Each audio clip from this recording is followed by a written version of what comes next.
Hello, ladies and gentlemen. Welcome to Day 1, Division 2, here live at the Esports Arena in Las Vegas. I am your host with the most, Deaths in the Dark Zone, Alex Correa. Thank you all for joining. Now, if you put on your Inspector Gadget hats and you put your deducing microscope up, you see that this is a ginormous stream and party for the release of the Division 2 tonight, and that is a reason for celebration. But that's not all. We also have pros and streamers all coming in to play the game today. So we have an awesome night lined up for you coming up.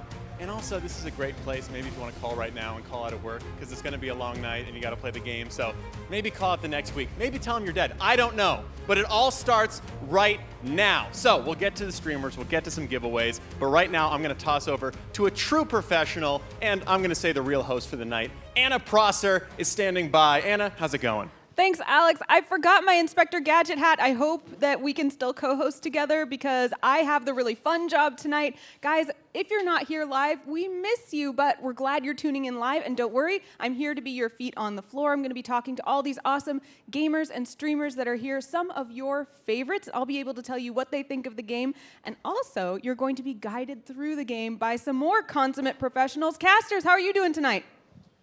We're doing fantastic. I might have a couple gizmos or something inside this jacket. I know this man certainly does. What's up, everybody? My name is Jump. I'm joined here with M-Tashed, and there's a lot going on. How you feeling today, dude? I'm good. All I have to say is I really like his dedication. Call in and say that you're dead because, I mean, I know myself, I've been playing pretty much nonstop since Monday, and I'm really excited to see some of them jumping on stage, playing for the first time because it's launching tonight. Yeah, we actually had to have someone come over and actually jerk us up out of our chairs because we just would not put the game down. But all of you across the world are going to get to play it as well at 9 p.m. Pacific today. But that's not the only thing that's going on. So let's break down a little bit of what you guys are going to see. We got everything from single-player missions to exploring Washington, D.C., the newest location of Tom Clancy's The Division 2. We've got, of course, celebration of the game coming out at 9 p.m. So we've still got a little bit of time before things go down. And then finally, the PvP in the endgame, which is a huge component of The Division 2. Yeah, absolutely. And we're going to be having a lot of fun today talking about things. There's going to be some giveaways later, I believe, as well, if in the chat. So make sure you're looking out for that as well. Stay tuned for the entire thing so you can win.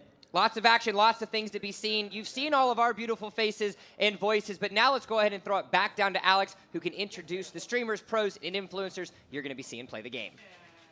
Oh, boy. Listen, they're humble and they're professionals, but I'm going to give you some of their bragging numbers. They have over 50 combined hours in the game so far. I'm going to say I think I talked to them, over 50 levels cleared combined between the two of them, and 2 bomber jackets. So there's a lot of energy coming out of that booth up there, and you're going to join them all night long. And luckily, you don't have to watch me play because as great as the game is, I'm not going to make it look good. So we have some professionals here to make it look good. We have pros, we have streamers, and they're all coming into the arena right now. Make some noise for our pros and casters, ladies and gentlemen.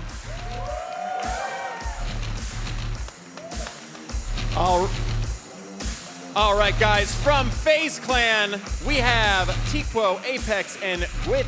And we have our streamers, Haley Nick, Burt Black, Kirby Llama, Ava, Gassy Mexican Loco, and the Haley Baby are all going to take their spots at our gaming stations.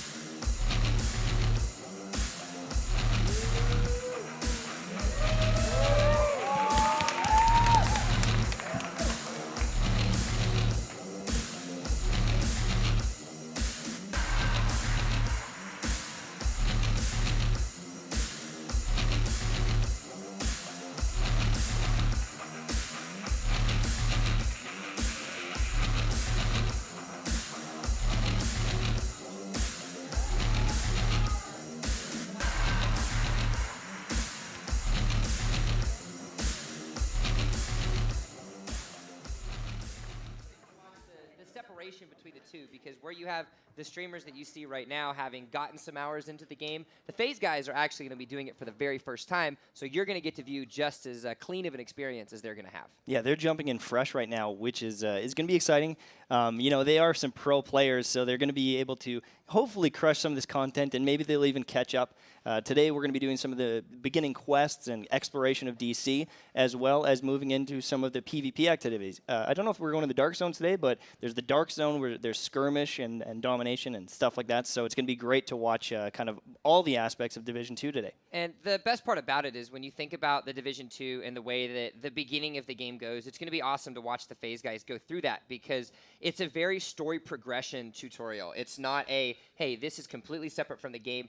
This is how you play. It takes you through the story. You actually have the opportunity to kind of get your feet wet across the entire scope of the game while also learning some of the interesting things that we'll explain to you guys later along the way. Yeah, absolutely. No, I think it does a very good job of bringing people in that are veterans of the game, but also new players. Because, I mean, myself, I haven't played in a long time after having played a bunch of the first one, and I felt right at home once I jumped in there. But it's a new scene, you know, in DC. It's kind of summertime instead of the winter, the cold New York winter. So the change of scenery is actually a really nice feature of the game. Not only do you have the change of scenery, but you have the variety in playstyles as well. For anybody that has touched the game already, if you pre-ordered it with the Gold or Ultimate Edition, or if you've been checking out any of the content that's been created thus far, a huge component is it doesn't matter what your style is. If you want to run and gun, you can do it. Not necessarily going to say that's going to work out best for you, right, but there are options for players that have a variety of playstyles. Yeah, they've made a lot of changes with the health system, the armor system, things like that, and then the specializations. So, you know, we should talk about that more after, though. I think we're going to jump to a break right away here. Yep, guys, we've got lots of action coming in from day one, the Division 2. Don't go anywhere. We'll be right back.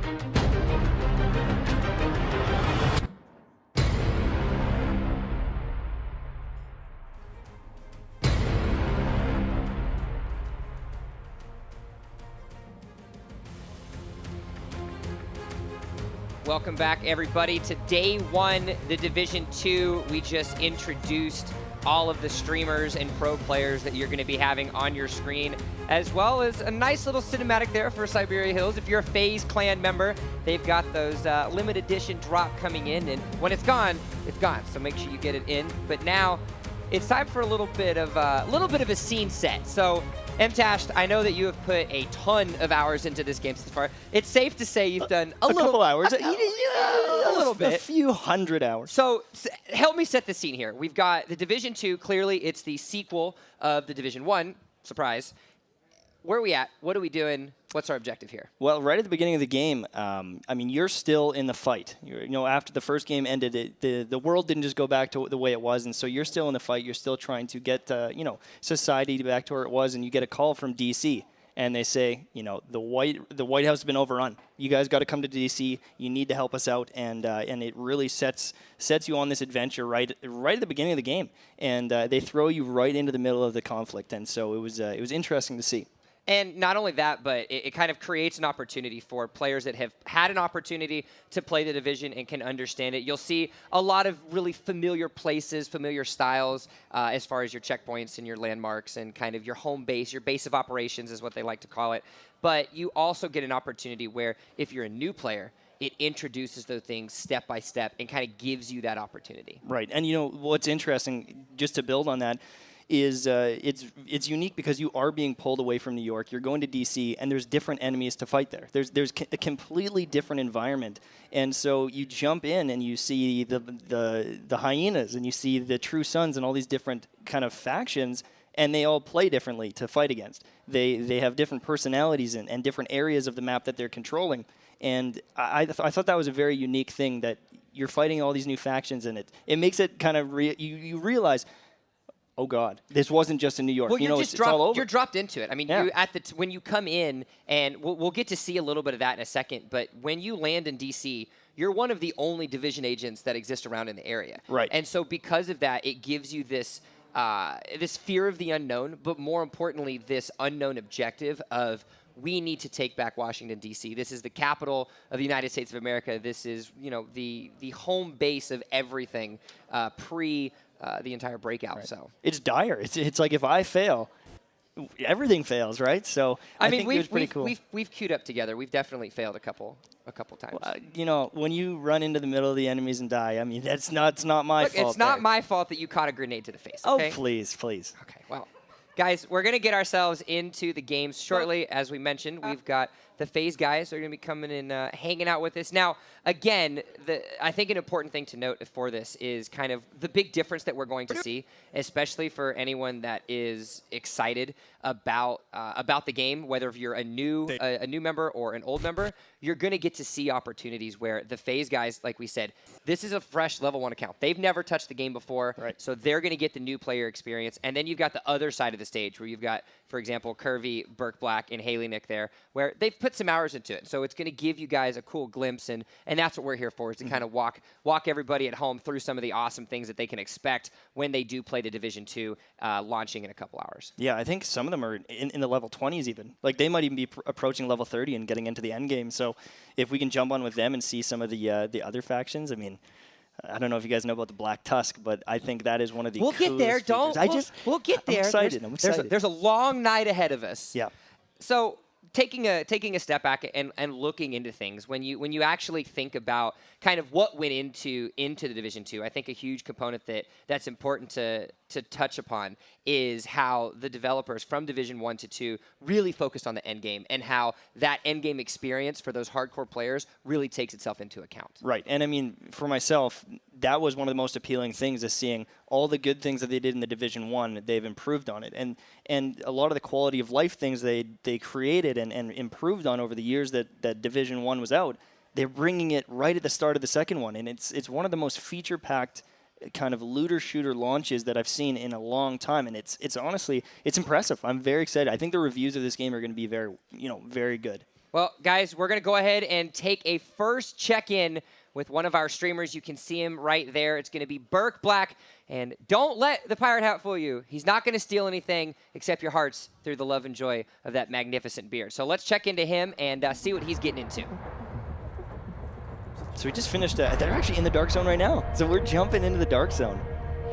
And we can see some crazy shenanigans in here. So the Dark Zone, if you've never played the Division before, it's a area that is controlled and being overrun by different factions. There's loot that's been left behind that these factions are going in to try to extract themselves. And you'll actually see this. A supply drop will drop down on the map, and other enemies will flock to the area and fight each other trying to get it. And if you happen to pop in, they will murder you.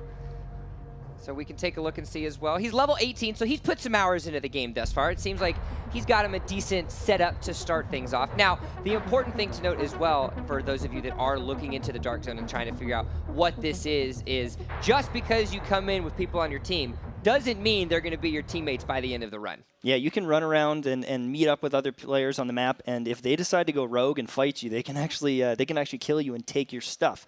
Now, if you look at some of the characters here, they've got a little yellow pouch on the back. That's actually contaminated gear, and you can't just walk into the Dark Zone with that. You have to extract it with a helicopter, and so that brings all of the players in the area to those extraction sites, and it gets crazy. I mean, I've had fights with 4, 5, 6, 7 people. They're all trying to extract, and it's a bloodbath. It's a bloodbath. And it's not as simple as throwing up a flare gun and, oh, there's your there's your contaminated loot. You can have it. No, it actually creates a timer. So they specifically put this aspect of it in the game. So it adds that level of heightened experience where you have to stave off not only the AI enemies that are coming in and out at you, you also have to be careful because this is a PvP area, and there are going to be people that will come and steal your loot. Right. So he actually has gone rogue now, so he's able to fight other players if he chooses. But other players can decide to take him out. He's now a rogue agent, and so other Division agents can come in and fight him. And if he dies, there's actually a pretty big penalty for it. But if he can get the kills, get the loot, it's definitely very rewarding. Yeah, the biggest aspect of Ubisoft when they made this, especially as a huge component of Division 1, is that high risk, high reward. It's a very basic statement, almost cliche in a sense, but it is true when you think about the Dark Zone. There are plenty of opportunities. You can see a little bit of a chance there, but it's seem like a rough situation with those turrets. Well, if you are rogue, you can't go to any of the exits. So if you do go rogue, there's a timer on your head, and so you're literally you're a bounty on the map. He's saying, shh, nobody saw that. It's okay. We definitely saw it, buddy. But all right, the Dark Zone, we gave you guys a little bit of a teaser, but now we're going to kick into all the way to the beginning. We're going to check in with one of our FaZe players in the beginning of the game and what they have to offer. These guys are focused. They're ready to go. There's a lot to learn in this game. I mean, there are a lot of stats and things like that, but I think it does a great job of, guiding you along the way. Even just some of the prompts and tips that show up on the screen. It really does help you to get things going, but if you want to turn those off and just kind of get lost in this world, it is one of the greatest games in a long time that I've played, because, I mean, I don't know how many hours I spent at the start of this just, exploring and fighting and searching, and right now we're getting thrown into it, right in the middle of the battle, diving in Superman style, ready to fight. So this is actually the very start of the game. Like we mentioned, you kind of fall right into it. Kind of gives you that first tutorial of how you're going to move, how you're going to take for cover. And cover, specifically talking for those that haven't played Division 1, is a huge aspect of this game, because you cannot just go willy-nilly and start spraying gunfire in and hope that you can come out alive. No, absolutely. You will get punished very hard by some of the enemies, and they have very different play styles. Some of them like to sit back and just kind of suppressive fire, and then there's other guys, they'll flank you or even push you with a shotgun. Those guys will run straight at you, and if you don't take them out, they'll kill you very quickly. And so it's fun because of how different they all are. And you guys will see this a little bit more as we get to some of the other players, but the great aspect about the different factions in this game is different styles of enemies actually have different styles within each faction. So someone, like you said, might throw in at or might come at you with a shotgun. The other one might come at you with a sledgehammer. No, exactly. And I really hope we get to see some of those missions, because it's pretty funny to see the players' reactions the first time they see a big guy with a sledgehammer chasing at you at 100 miles an hour. Well, we just take a look here at Apex in the first set. Let's go ahead and go over to face Tico and see what he's going through at the very beginning. Rocking the beanie. It's the middle of the desert, but he doesn't care. He's got the beanie. He's happy. That's a throwback to Division 1 back in Frozen, New York. Had the pom-pom beanie. Look at this. Are you going to get a little revive on this guy? So Tico playing it safe and going for the kill. So again, you can squad up with other members, and in those instances, they can go down, and you have that opportunity to kind of pick him up. In this instance, he's not only reviving him, he's dragging him into the other building, which is pretty much the way that my teammates have to carry me into it. Yeah, this is actually, I was going to say, this looks really familiar to the other night when we were playing. So, earlier we were talking about the Division. We were talking about the Division getting dragged away to go to DC, getting this alert call. This is actually the start of the game where this ends up happening. We're doing what we can to protect the people. We're doing our jobs as Division agents, trying to get some stability back in the world, and then all of a sudden we get a distress call from the White House, and that's when the game really starts and you get thrown into this new world. And so hopefully we can watch that first mission with these FaZe guys, and you can see how that all unfolds. I also just want to point out that you did get to have a customer characterization screen, and Tico decided to go with the full mustache for his character. So there is no scruff, there is no any clean-shaven beard. It's just mustache with the sunglasses. He's loving it. He looks like he's black on black, slate black Doc or something like that. Now, you can see a little turret going up there. That was pretty cool. The Division agents actually have a bunch of tools at their disposal we're going to get to see. After the first mission, pretty much, they will unlock those abilities, so we kind of can go through those and talk about those a little bit later. But here we go, getting that call from DC. Now, I don't know if those are the actual coordinates, but I'm guessing, because the attention to detail in this game has been pretty phenomenal. I was going to say, far. I don't think that they would put coordinates in there and then make it out of like mom and pop's backyard in Texas. That would be a great homage to maybe one of the developer parents, but I'm going to make a safe assumption and say that definitely is DC. But you guys can't see it. Again, this is the opening cinematic where you have this situation where an EMP strikes out for a second, and then you get this distress call from DC. And so it goes through this little cinematic of everybody fighting, and then your character, whoever you ended up as agent, as you'll hear, everybody yells at you. It doesn't matter what NPC is, hey, agent, hey, agent. So yep, that's your name. You legally changed. Now, expected coffee in the with the morning. story, We expected free it's Wi-Fi. it's essentially a continuation of Meals the were first game. I taken mean, from obviously, us. it's the sequel, but We it's really survived. developed from that first game. It started with a communications disease broke that down, essentially broke out in New trains York, and it has stopped, and the expanded, internet and went you know, dark. they tried to find We a survived. cure for it, and it just made it worse. And so it's pretty crazy to see how the world has kind of gone from this stable place to anarchy. People are dying from asthma because they can't get medicine from it, and things like that. So it's been a crazy time the last 9 months of the game. Well, as we see Tico go through the first big cinematic in the game, we're going to swap back over actually to Apex. We saw him at the very beginning. He was going through the rest of the starter mission, and hopefully we can see where he lands once he does end up in DC. We survived. Now, are these guys going to squad up together, do you know? Or are they going to kind of play solo and we're going to jump from So there are so we do have these blocks so that way they are going to have an opportunity to squad up as well. We're actually going to have some fans that are here at the live event come onto stage, and we're going to have a station for them. They're going to have an opportunity to squad up with the 3-phase clan members. So they'll be the fourth person in the party. So they'll get to do some 4-man missions together and things like that, which I think that kind of transitioned us to a really good point of the Division as kind of this MMORPG-esque kind of game. I think is really fun to do solo, and it gives you the opportunity, but it's so fun when you actually have members to squad up with because of the way that this system works. Oh, absolutely. And I mean, for some context, I played the entire story to level 30 solo.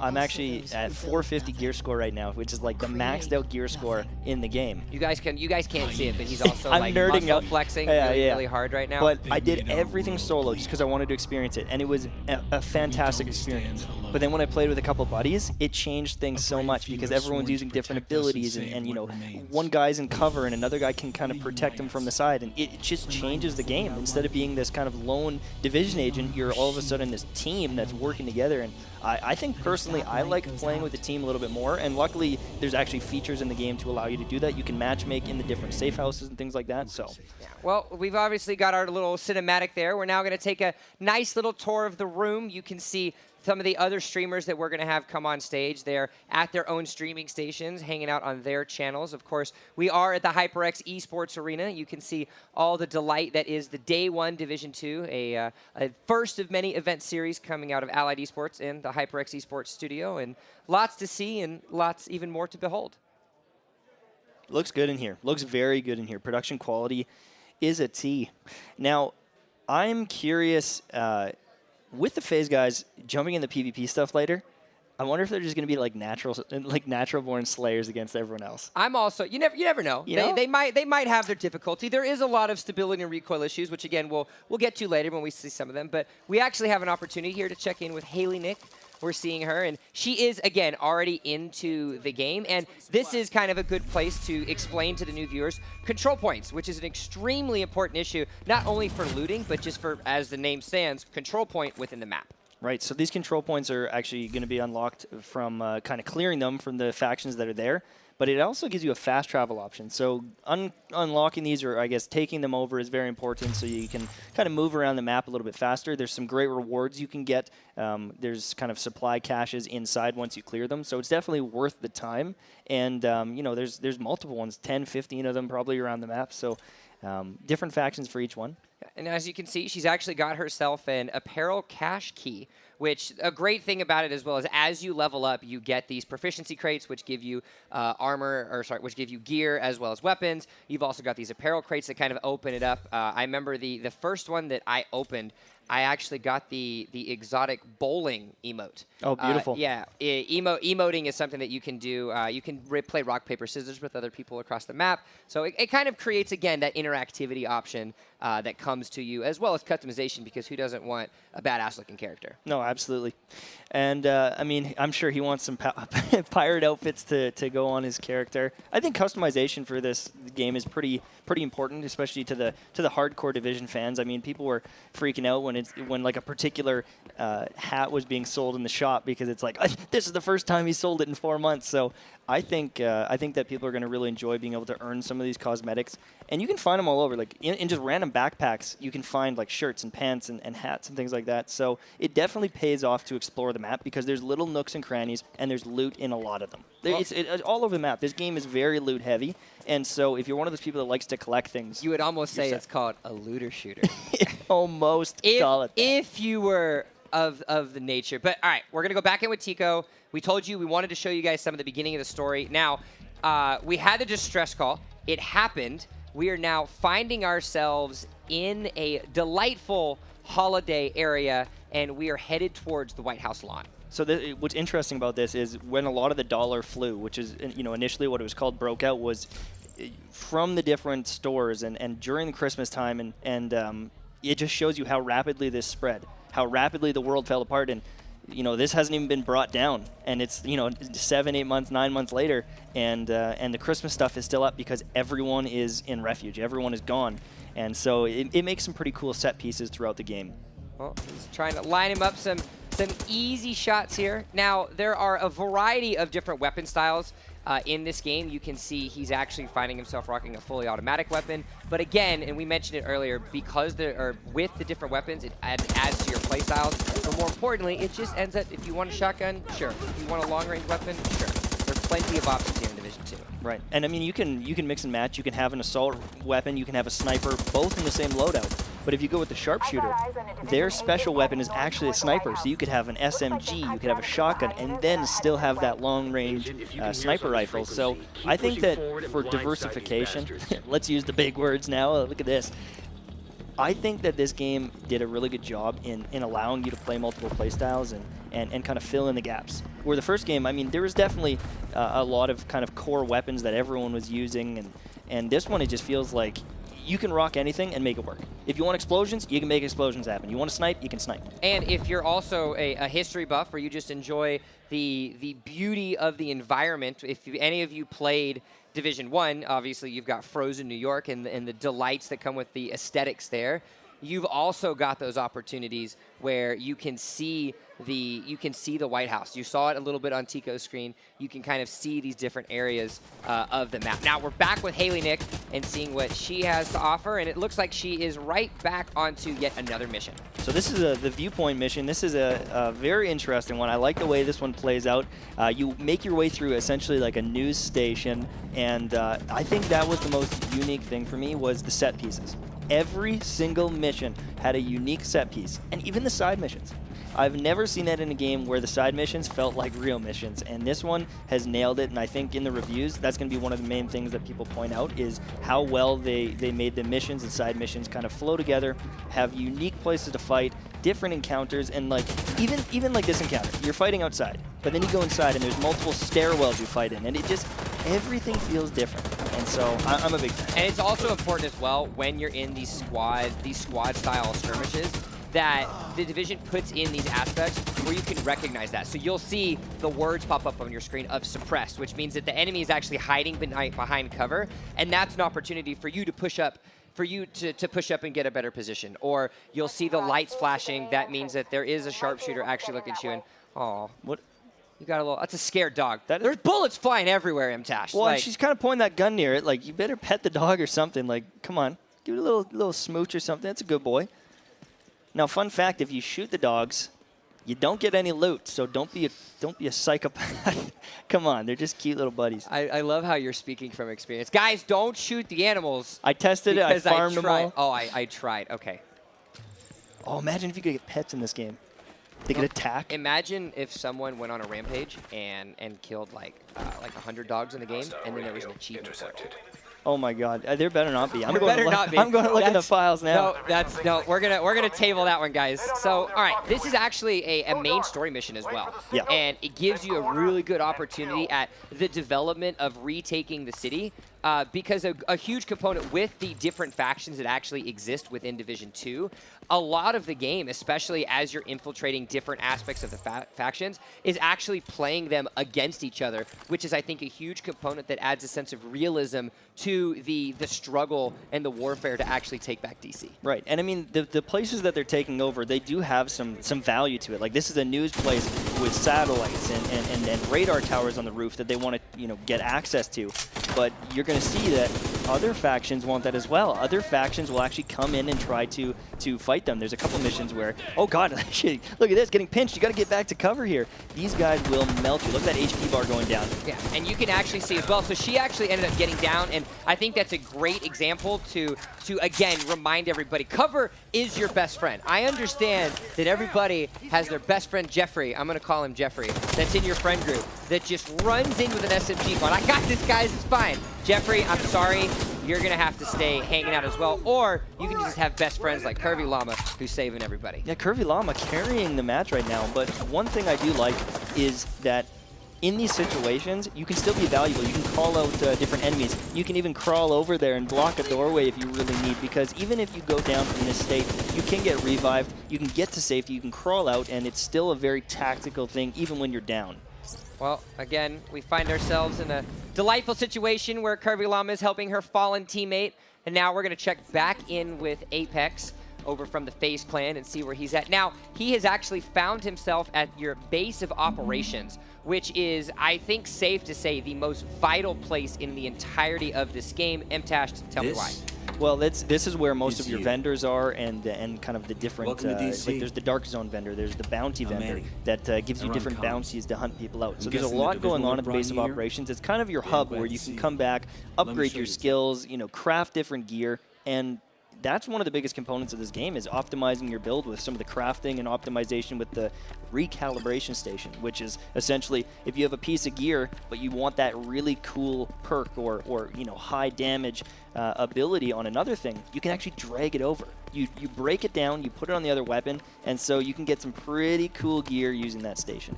And not only that, but you have that opportunity to get the gear and go with gear sets. For anybody that has played these kind of looter-shooter kind of games, as we're kind of dubbing them as, there are opportunities for you to have matching sets and actually getting extra bonuses and getting those opportunities to find yourself with extra perks, to find yourself with an extra added level of stats, as well as matching, because of course, if anyone plays a game with customization, if you don't look cool, you aren't cool. You gotta have those style points. And I mean, I just kind of wish you would really take that into consideration in your everyday life, especially looking at your get up today. I mean, it's a little embarrassing. All right, listen, just because I didn't open my closet and find like all black attire with a little bit of little shiny, sorry. All right, enough roasting. But speaking of those gear sets, I hope that we see some drop today.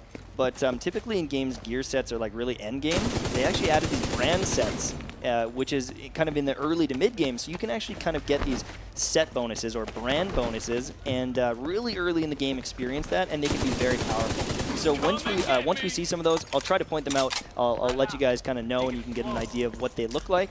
But honestly, I think that's one of the best features that I've seen from this game compared to the first game, is that extra bit of customization. Now, you're also seeing a bit of tactical aspect. Clearly, there's grenades and opportunities. Kirby decided to run out without loading her weapon. But as you can see, the crosshair isn't a normal crosshair that you're used to seeing in any normal FPS. It's not that basic crosshair. And it's extremely important to note that, because as you go through the game, as you start actually playing it, you'll realize not only do different guns have different crosshairs, but there are other opportunities as well where you can add different crosshairs, add different attachments and mods, as they call it, to your weapon that change the entire aspect of how you shoot. Right, like you can take an assault rifle, and you can put a long-range scope on it to maximize the headshot damage, but it's going to be harder to control than putting that on a sniper rifle. And so if you want a close range, no scope and optimize your damage, you can do that. But if you want to take out a target from a distance, you can use longer range scopes to make that work. Now, Mtash, we clearly are seeing a different style of enemy here with the purple, but as you saw Curvy Llama hitting it, there was actually kind of a broken shield animation that popped up. Talk to the new viewers a little bit more about that shield and how important armor is when fighting elites. Right, so if you focus fire on an enemy who has armor, you'll actually break that armor off. And there's some very beefy enemies that you shoot them in the head and bust their armor off, and that's pretty much the only way to kill them, is to break that armor. But we actually are back in the Dark Zone here. And he just went rogue. Yeah, he's rogue. He actually just did the full animation to to try to go rogue and see what he has. There's actually an extraction that's coming through. So he popped himself rogue first, so that way he could actually shoot at other enemies. And then now he's going towards that extraction and seeing what sort of contaminated loot he can get for himself. Right, so there's going to be some enemy factions there trying to get it for themselves, but other players are most likely going to flock this area. So he definitely needs to be careful, because right now he's got a 55-second timer on his head saying, hey, I'm a bad guy, you can shoot me as well. And look at that LMG damage, just melting that enemy. He's got a pretty good build. And look at this, the sledgehammer guy. Look at this beefy boy. The most terrifying character in the entirety of the game. It's just a giant man in a hazmat suit that wants nothing to do outside of just smashing your head in with a giant sledgehammer. Yeah, honestly, I think the character diversity, or like the enemy diversity, has been pretty interesting. Oh, and look at this, we're going towards the White House right now, so we're going to actually kind of tune in and watch the assault.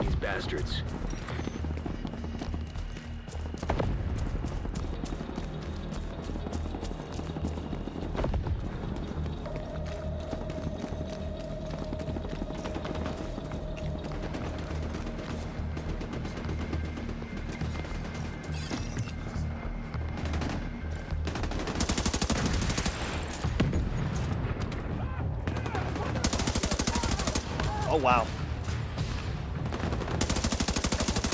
You can see the history of shooting immediately with just like the quick strafing coming into it. You can just see it. He's just a natural. Adding a little value in it. Now again, you find ourselves taking back in. There's a logo there, which you actually, it's the first fun logo of the game. It's the Hyenas, which is one of the factions, and they're one of the more interesting factions out of the main three that you have in this game. Right, and the interesting thing is they have very different personalities and like little abilities. Like these guys tend to use poison attacks to mess you up when you're behind cover, and they'll take they have like a drug that they take essentially and rush at you with melee weapons and things like that. And so they're going to be a very they're more like guerrilla warfare compared to something like the True Sons, who's more tactical and military. And these guys are essentially just kind of guerrilla warfare. They'll do whatever it takes to kill you. So for those of you that are just tuning in onto this mission as well, this is one of the first missions in the game, and they give you the objective of kind of retaking this side of the White House, because they recognize that, oh, there's a division agent here.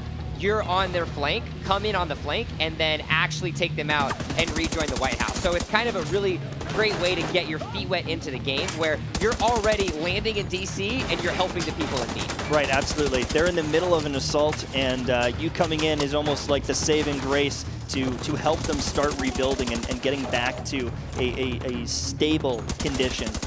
And you know, that's the thing is as you play the game and you start doing these quests, you'll actually unlock upgrades for your base of operations and the different settlements. And not only that, but, and I think, yeah, you said the word settlement. So we're at the mission right now. Find Odessa Sawyer at the theater.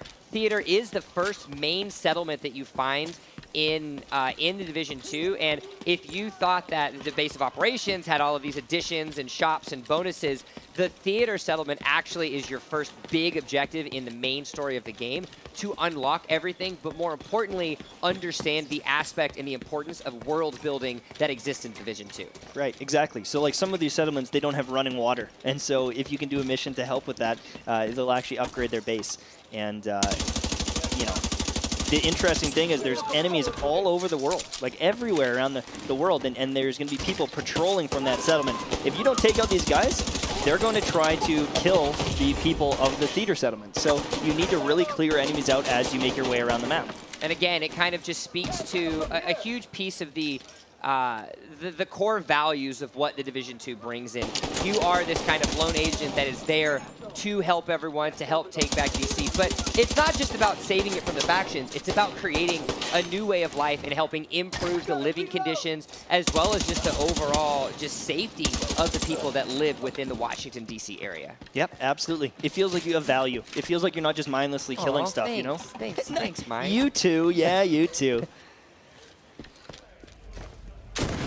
So I think they're still doing this viewpoint mission. This one is a pretty beefy one, pretty tough one. There's a lot of corridors where people rush at you with shotguns and things like that, and so they've had to revive each other a few times. But that's the nice thing about having a team, right? But even if you don't have a team, if you end up going down in a mission, they have a really cool feature where you can call for help, and it's very, you know, almost like built into the lore. You're calling for other division agents to help. They can join in and revive you. And that's a huge aspect of it as well. As you can see, they're squatting up and going against enemy computers. But more importantly, it's also an aspect where you can call for backup. You can have other players that come in. So if you're going at it solo and you're thinking, you know what, this viewpoint mission, it's really hard. I'm not able to really do this. There is a button. You can call for backup. Somebody else might be coming around and hanging out going, hey, here you go. MTash might be doing a mission. You go, all right, I can help you. He comes in with his rank 450 and just goes through with everything. Now, you can see they're fighting in like a TV station right now, or a news station, so you can see these set pieces are pretty, interesting. They're unique. There's multiple, flanks. You can go through the offices to the left. You can go up the stairs, and battling these guys is going to be a very tough thing because they'll use them against you. And I think you explained it perfectly, the variety. This isn't a, hey, let's show up here and every enemy spawns from the same location. No, there's a lot of corridors. There's a lot of buildings that actually exist within this mission and this production studio. So the enemies are going to come exactly from that. They're not going to be here and lining up in a straight line for you. They're going to do whatever they can to take you down the same way that you're trying to do the same. Yep. People will be climbing in windows. They'll be coming in through the sewer grates, and they're coming to kill you all the same. And I think that's the cool thing, too, is they'll pop out of a doorway on the opposite side of the room to catch you and make you transition and move around, and it makes some of these encounters so much more fun because, we started on the other side of the room, now we're defending, and it feels like a real fight and the way it would actually play out. And you can hear kind of the AI, for those of you that are playing, Isaac is back in this game. Yep, Isaac's calling out, he's telling you, things that he's noticing, but you can also hear the NPCs saying, I'm flanking, I'm throwing a grenade, or if you're playing with Jump, I'm dead, revive me. Okay, look, it's downed, it's not dead. I don't actually die. I do get back and go down again. Right. Actually, do you know what's interesting is they actually have medics in this game on the enemy factions, and they'll revive the other people. So if you don't kill him, he'll actually go up and revive them. And it's tricky to play against. So they're taking out the viewpoint mission, and let's head back over to the Dark Zone and see what Burke Black is getting into. He told us before, I'm going to be hanging out in the Dark Zone the entire time. And I think for anybody that has played Division 1 and understands what the Dark Zone is, if you decide to spend the entire time there and you're able to stay alive, there's a lot of juicy loot that you can get. Yeah, some of the best loot in the game. The fact that not only are you going to loot up from all these different chests and enemies you kill, but if you kill other people, you take their loot. So if they've been farming a bunch and you can steal it from them, you really can amass a lot of loot. And you can actually see that he has the title of Disavowed. Right, he's killed someone at this point. The only way you can get that is if you've actually killed someone. So we missed the fight, but people are going to be hunting for him. So if he's going to be running around in the Dark Zone, he's got to be watching his back. Luckily, his timer is only a level 1 timer. He's got 15 seconds left, let's say. But knowing him, he's been trying to get Disavowed this whole time, and he can toggle that on. So in the Dark Zone in the first game, that was a feature they kind of added later in the game. Before, if you just shot at someone, you'd go become a rogue. But this one, you can actually toggle it in 2 of the Dark Zones, and then one of them, which hopefully we'll get to see a little bit later, it's just kind of free reign battle royale. Like everyone hunting each other down. So it's pretty cool. Back on Tico, seeing where he's running around. He's discovered the dive and roll option, which is certainly a fun one, especially when you're facing the sledgehammer guys. Easily won. Now, you can actually see a pop-up there for skills. Now, we haven't really touched upon it, but you guys have seen it a little bit. You've got turrets that are popping up. You've got drones flying around. Skills in Division 2 are one of the most pivotal parts of the game, and it's not just because they look cool, but what utility they provide for you and your teammates is huge. Right, absolutely. If you guys want a day 1 tip from the Tash Man himself, try out the turret and try out the chem launcher with the heals. Very good combo. The turret can distract people. The chem launcher can heal you. But there's so many different playstyles. You can get drones, there's drones, there's flame turrets. There's a lot of different things that I'm sure you're going to find something you like. And again, this kind of speaks to what we were talking about, the same way where there's a variety of weapons and the new specializations that comes into play that allows you to change your playstyle. If you're raiding with a party, if you're with 3 of your friends, each person can do something different. So you can have someone that's going to be more of the assault and have the turret, or you can find someone that has a drone. There's a mod for the drone that actually continues to heal up the armor of your teammates that you actually can choose which teammates you want to do, or you can just be greedy like me and just heal yourself with the armor the whole time. Of course. But that's, you know, a good point too. If you want to be the medic, you can be the medic. You can completely focus on that. You can actually get skill points and kind of stack the electronic skill points that will give you more stats and more ability to heal. Some of them will be like 15% healing or 20% healing that you can stack on, so you can be very potent and at bringing your friends from the brink of death. So actually, FaZe Apex is now getting to the theater settlement. You can see these guys are en route to get some food. They're actually going to be exploring the map and checking things out around the map. So if you can protect them, they'll actually go find food. You don't got to follow them the whole way, but if they end up getting in a fight, you might want to save their lives. But actually, he's dipping. He left the theater settlement. He's gone now. He's going to somewhere else. Yeah, he doesn't want to worry about it. He's going to the District Union Arena. I hope he goes in there because he's going to be in for a treat. I'll tell you. He's going to be in for a treat. And again, so he's running into enemies, and I think this is, again, another a fun aspect of it is you are in the middle of this aggressive fight for territory, fight for your life situation in DC, and it's not just one going from 6th all the way to 18th. No, you're going to be going around and finding the patrols and guard stations of all of these different factions, which again kind of shows the heightened experience that it exists. I have to say, this game, the world, feels a lot more alive than the first one. That is something that I think was a great improvement over the first game. There are things to do. There are things to get lost in and just, you know, consumed in trying to save people and fight and do all these different things. I was so impressed that even though I was trying to complete the missions and level up, I would get distracted for an hour on end just finding loot and doing all these different things. But I think that's the fun of it. I mean, we've been talking a lot about, oh, there's this, oh, there's that. At the end of the day, the completeness of this game, specifically at launch, gives you an opportunity to just load in and have fun.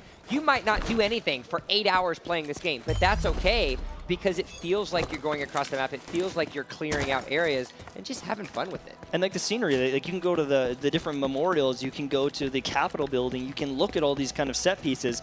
And if you did play the first one, some of them are extremely accurate, and they've done it again. They've completely nailed it with the Division 2. You're going to notice different areas, and if you're from the area, you might be like, wait a second, I know that spot. I recognize that spot. And so I think that's part of the fun of it too, is just really getting into this world and exploring.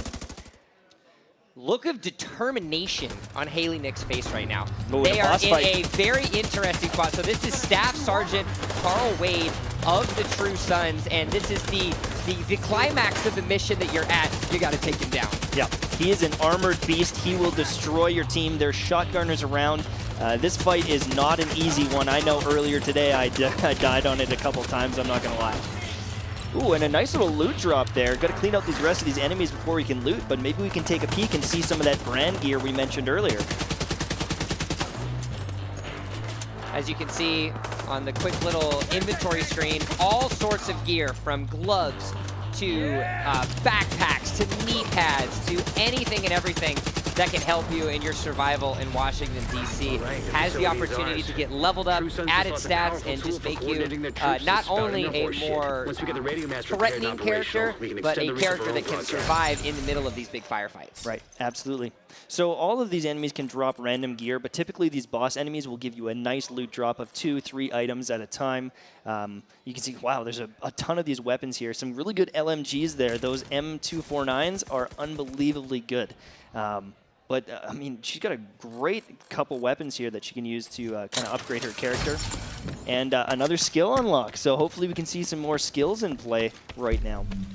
So again, for those of you that are wondering, the skills are what unlocks those little cool gadgets that we were talking about earlier, whether it be the turret or the drones, the fireflies. There's all sorts of cool things. We can name all of them off, but luckily in less than or right at about 10 minutes time, for those of you that are around and available in the world, you are going to be able to play the Division as it does go live in that 10-minute mark.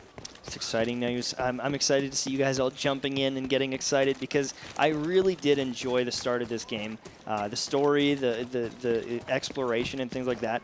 And you know, you can see these guys kind kind of. days. We talk about this. We're the same age. Remember the Right. old days where midnight launches came out and you're waiting in line at the video game store, getting excited for something, and they finally open the doors and let everybody in. You're Right. like, I did it! I can play the game now! And then your mom makes you go to bed. Yeah. And now you guys are all lucky because you can just get it online. You don't got to go wait out in the cold. I'm from Canada, so I got to go out in the snow. It's blistering cold. My fingers are freezing just to get my hands on the game. I couldn't even play the game because I was so frozen. I got hypothermia. I had to get revived. They're using a chem launcher on me, trying to bring me back from the brink of frostbite. So That nice was little. a very terrifying picture you just painted for Yeah, everyone. sorry. Guys, I promise. That got a little dark in he's here. Sorry, guys. He's okay. His leg's just numb from the frostbite. It's okay. So he actually used a pretty interesting ability called Pulse. He threw that down, and it gives a quick pulse in the area, and it kind of marks those targets for the rest of the fight. And so it can be a great tool to have on a team because you'll always have vision of where these enemies are because sometimes you lose track of them. They crawl around on the floor. You know, they move cover to cover and get out of your sight lines. And if you're in the middle of a gunfight with another enemy, they could be completely behind you, and you didn't even know they were there. And he's not exaggerating. There actually is an enemy in one of the factions where if you play, you'll see he legitimately gets down and is in an actual sniper position on his stomach and has an armored helmet. So unless you hit one of his arms, you're not going to do anything as Quit hits a nice little Kobe bomb out there with a grenade. Now he's rocking with a semi-automatic. Yeah, actually did some great damage, like two-tap that guy.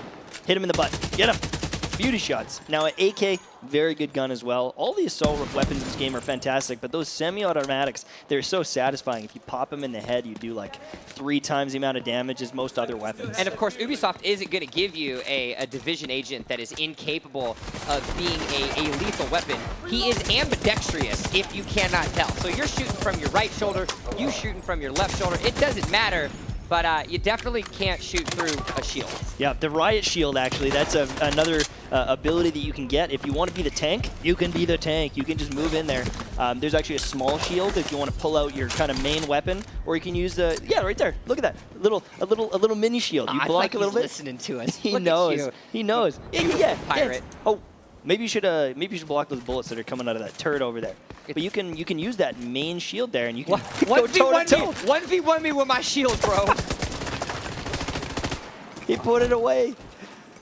So those guys are pretty deadly as well. You got to get behind them or throw grenades at their feet or shoot them in the foot. Oh, and they're going down. They're getting absolutely murdered right now. Multiple enemies flanking them. Ooh. And that's going to have to be a respawn there for Burke Black. Now, a great thing to take into effect when you take a look at it is you can't always respawn right in the same area. If there isn't a checkpoint, or if you're in a situation where there is no respawn available, you have to go all the way back and start over and then climb in the direction you want to go. Right. That's why you want to go to the different settlements and the different outposts and clear them so you can actually have that. And if you're looking at these enemies, this is actually a skulled enemy. This means that if that thing hits him, he's going to go down very quickly. He's going to get punished very fast because this enemy is actually out-leveling him.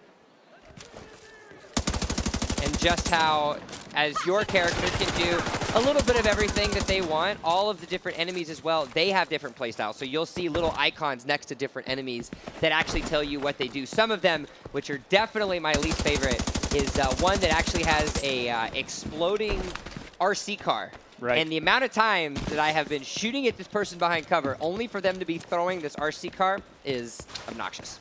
Oh, just wait until you get to the Black Tusks. Then you're going to really like those people. Can't tell them yet. What? We're not allowed You're not allowed. The game's not even out yet. All right. Well, you guys are going to be in for a treat later on. But I think that the logos, or I guess like the little symbols over their head, I like the way that it makes you think about a room, because you can see there's kind of like a lightning bolt, and that means that guy's going to rush you and he's going to attack you. And it forces you to think and figure out, okay, who's a priority target here, and those tactics really start to kind of come through.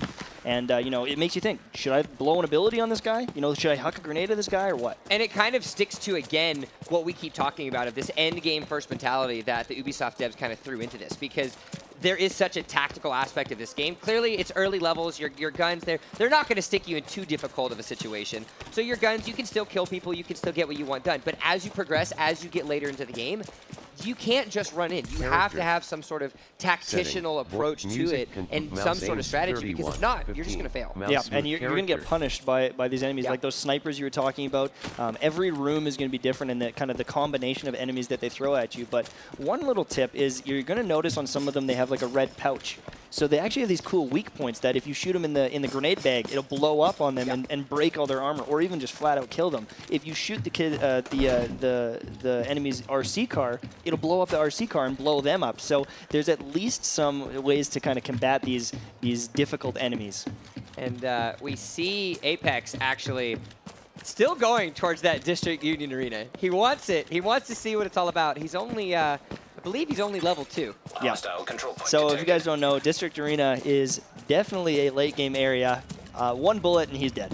pretty much. On the map, it even puts a giant red area with skull and crossbones. It says, "Do not go here." It says, "Don't go here." I want to see it. Go down. One hit. Come on. No, we're gonna miss it. Oh, there you go. You can see it there on the left hand of your screen. Yeah, he died. That was a headshot. Boom. He's done. He went down. Actually, I think he got meleeed. That was one of the rushers with a baton and just destroyed him in the face with it. Oh, feels bad, man. Yeah. So actually, Kirby has a couple abilities. It looked like the turret and the chem launcher. So 2 abilities. One of the only players who has kind of the 2 abilities ready to go, and that's going to bring a lot of value. Maybe they heard my tip earlier saying go with the turret and the healing chem launcher, and found another puppy to hang out with. So yeah, hang out with. Not shoot, M-Tashed. I don't shoot the dogs. Trust me. You said you shot the dogs. I don't shoot the dogs. So that's actually those guys are attacking one of the survivors, and so you can go in there and save them. And sometimes they'll actually give you things like bounties and other rewards. But don't let them die. You don't want them to die, because then the enemies are going to get more control over the map. Turret down. And lays into him, just absolutely melted him. That was the style points right there. Yeah, shot him right in below the belt. Took him out. So you can see as well, in front of a lot of these enemies, you can actually see the different skill ability onto them. So you can actually direct where you want your turret to hit, which is a huge aspect of this game, which kind of adds again and highlights and more importantly highlights all that comes with the importance of strategy in this game. Right. You actually saw one of those laying down enemies too. He had a helmet. We broke it off there. I like that a lot of that stuff is in the very, very early game as well. You don't have to wait until the end game to see some of these cool combinations of enemies and things like that. So Eleanor Sawyer, very interesting and important aspect here in the early game. It's one of the first missions that you have, and again, highlights the importance that the theater settlement really brings to the table. Right. So you're actually on a kind of a mission to search and rescue. Yeah, trying to save through the Grand Washington Hotel. You have to make your way through the hotel and battle through to the rooftops. I don't think we can carry anymore. And we actually are listening to a lore piece right now. There's different transmissions you can find around the map and listen to some story. Of course, not only are we appealing to the ones that want the strategy, the shooters, there's a lore building. We talked about the world building aspect, and guys, he's going in. He is all about the District Union Arena right now. He wants blood, and he wants to take back Washington, and it doesn't matter that he's 28 levels behind. You know, at least he's got that charisma. That's the one thing I'll say. No one can deny that he's not a man on a mission. Although he's struggling with these level 2 enemies, so I don't think he's going to have a very good time with level 28s. He's going to get taken out by these little baby 2s. I mean, FaZe Apex, I thought this guy was a PvP legend, but from what I can see, I mean, I don't know if he's a Division agent. Maybe not yet. He's only level 2. Yeah, there's a process. It's the vetting grounds. But again, and you can see kind of with the style of the fight that he has, this kind of highlights specifically the Hyena faction and kind of what they go at is you've got the people with the batons charging at you. You've got them not caring about cover and just kind of running along and just kind of like shooting at you, and kind of adds the play style that they have. They're not trained survivors. They're not trained soldiers. They're literally just guerrilla warfare, people with guns, and they're trying to make things happen. Yep, absolutely. Now we're getting close to the countdown for the game launching. We're getting there right now. We're getting close. We're only a couple minutes away from the launch. The Division 2 is coming out. You've seen some gameplay. You've seen some excitement. But now you guys at home are going to get an opportunity to play it very, very soon. He's still there. He Yeah, loves it. He knows. He's jamming, and he's sitting on stock items. This is a true hero. I want to see him clear it at level 2. World record. All right, guys. Well, you know what? It's about that time. The Division 2 launch is about to happen. I see you. Yes, you're there. Alex, make it happen. All right, ladies and gentlemen, I interrupt this Division 2 broadcast to bring you a bad accent, but also a very important moment of the night. Now, listen, I know we're here for the games, but another reason for the season is that the game is releasing right now all across the U.S. from sea to shining sea. I don't say that a lot. I should be more patriotic. It is going to release in just a second on PS4, on Xbox, and on PC all at the same time at 9 Eastern, 12? Is it 12? No, 12 Pacific. I don't know how time works. In 1 minute, it's going to release, so you can feel it. The energy is in the air. I thought it was just environmental smoke we're pumping on the stage, but no, it is time for the game release. So please join me in counting down the final seconds, and we're gonna bring this game into the world and into your house, hopefully. Let's get to it. Countdown, please.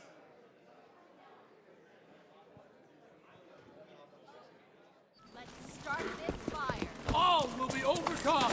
Your government is no more, Agent. Entering lockdown phase.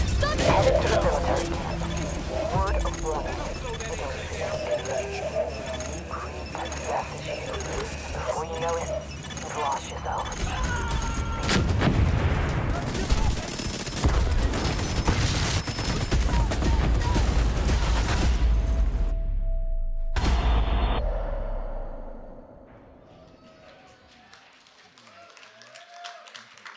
And that's it. The game. No, you're not. It's been nice. It's been nice. No. We still have a whole show got to do. things to do. No, you can't play. We have a show to do. Now that that's settled, hello, welcome back. Hopefully you're still here, and if you're not, you're playing the Division 2 because, guys, the time has arrived. 9 p.m. Pacific, 12 midnight, now 12:01 a.m. on the East Coast, and the Division 2 has launched. It has been an entire hype up, build up, excitement, but now everybody at home, it's your turn to play. And you're gonna have some fun with it. I can feel it. I'm so excited for you guys because I had a great time with it at the start. You can see these guys they're dialed in, right? They're just consuming this, and we're 5 meters away from District Union Arena. In a familiar position, FaZe Apex finds himself outside the District Union Arena. No, you leave that deer alone. That's Bambi's mother. He apologized. He heard us. Thank That was goodness. my stern voice. Did you Now, appreciate it? I liked it. Okay. Now, Apex, if you could just dabble on into the District Union Arena and see what happens, I would love that. Just head over to the right. Just take a quick little right into the Union Arena. Now, this is actually one of the most end-game areas. Oh, look at that cinematic. Look at that view. Beautiful. You can actually discover different monuments and kind of scope them out. So again, the one great thing that Apex was able to show us, apart from the fact that you can't go in those unmarked areas, is that there's these nice little aspects here of shooting targets, but more importantly, that monument feature. Again, to the fans that not only enjoy everything that is to come with the actual gameplay itself, the world building and the understanding that, guys, this is Washington, D.C., so why not go ahead and look at the beautiful sights and sounds that do exist within this city, despite the fact that everything's blown up and people are trying to overtake it. Right. Now we're in the Grand Washington Hotel. We are trying to get Eleanor Sawyer, and enemies just pushing down this hallway towards you. I really enjoy how they kind of hold the end of the hallway and try to guard it from you as you make your way through, and you have to slay them as you continue your way through the mission. Tico moving through, trying to take out these enemies from behind cover. Of course, lots of exploding things across the board. You can see a lot of the different objects, adding some more realism to the game. Gwit finds himself in pretty much the exact same mission that we find Tico in. And again, rescue Eleanor Sawyer, one of the first major important missions that come onto it, specifically with the theater. And you know, the theater as a settlement and settlements as a whole provide a lot of extra things. It's not only about the completionist aspect of making it and creating, you know, salvageable water, but the more that you do upgrade the settlement, the more it also benefits your character in the late game. Right. And there's projects to do where they need you to bring certain supplies to them directly. They give bounties and side quests and even some great armor. So if you want to get looted out, that's a good thing to do. And the Curvy Llama getting taken out and disrespected. Look at this guy, the hyenas, and he's still fighting. He's still taking on other people because there's other factions in the area. So they're always in the in that combat mode, taking people out. And I mean, I think you said it better. I think you said it better earlier in the sense of the punishment factor is real in this game. You go down, it's cool, but that doesn't mean the AI is going to ignore you. They're still going to take you down and finish you because, hey, if you're dead and you have to respawn, that's one less person that they have to worry about. Yeah, actually, right now we're watching Haley. She's taking on one of these control points, so she's trying to get it back from the enemies, and she can call for backup.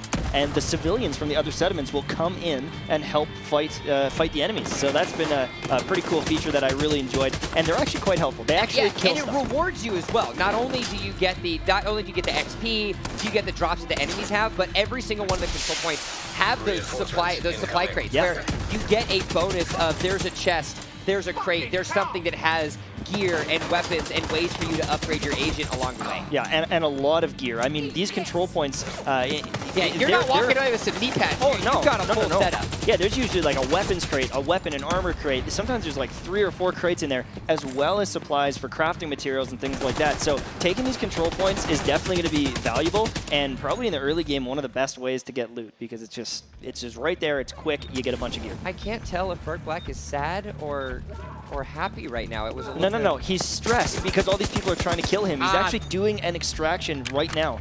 He's got some loot. He's trying to get extracted out of the dark zone. And again, this is an opportunity where you can see the importance of the skills. He actually has his turret, which is one of the ones that he has on his Q ability, set up. You can see it right there, kind of clawed onto the side. So it is an extra level of defense for him, as well as that opportunity to keep himself alive while this extraction happens, and he gets the contaminated loot off of the dark zone. Right. So the helicopter's coming in. He will place his loot on that kind of rope. But other people, other players can kill him and then steal the loot. Not to give any spoilers to anyone, but the first time you join the Dark Zone, the most important thing that they say is your loot is not safe until it's actually in the sky. Yeah. Until that point, it's up for the taking, it's up for grabs, and you have to defend it with your life. I think the Dark Zone, they've really revamped things because there's actually 3 of them now. And so there's 2 of them that are kind of normalized. So you can go in with your friends who don't have the most optimized, perfect gear, and they're still going to have a good time, a very good time, because even the guy that's got the absolute best gear, me, I'm not going to be dominating all these other players, so it's a little bit more of a casual experience, but they can still get that PvP and kind of PvE aspect. But then there's the infiltrated ones that have, more advanced enemies inside, and that one is going to be the kind of more hardcore one, but it gives something for everyone to do, and it gives it a little bit better for newer players to the genre. Instead of jumping in against these really, really, really hardcore players, they can kind of go in these other ones, test the waters, and build their way up to that final Dark Zone. All right, you've been good. You've listened. You listened to me. I've allowed you to keep it quiet. But now we can give people a little bit of a glimpse. You said these infiltrated zones with these advanced enemies. At the end of the game, there's a 4th faction that comes into play, right. The Black Tusk. Give me a little insight that we can tell everyone about what these guys are. We don't want to give too much away. There's a lot of I'm getting excited just thinking about it. The Black Tusk invade DC essentially, and they bring drones. They bring robotic dogs and turrets. They bring elite military experience, and they ramp that difficulty up like crazy.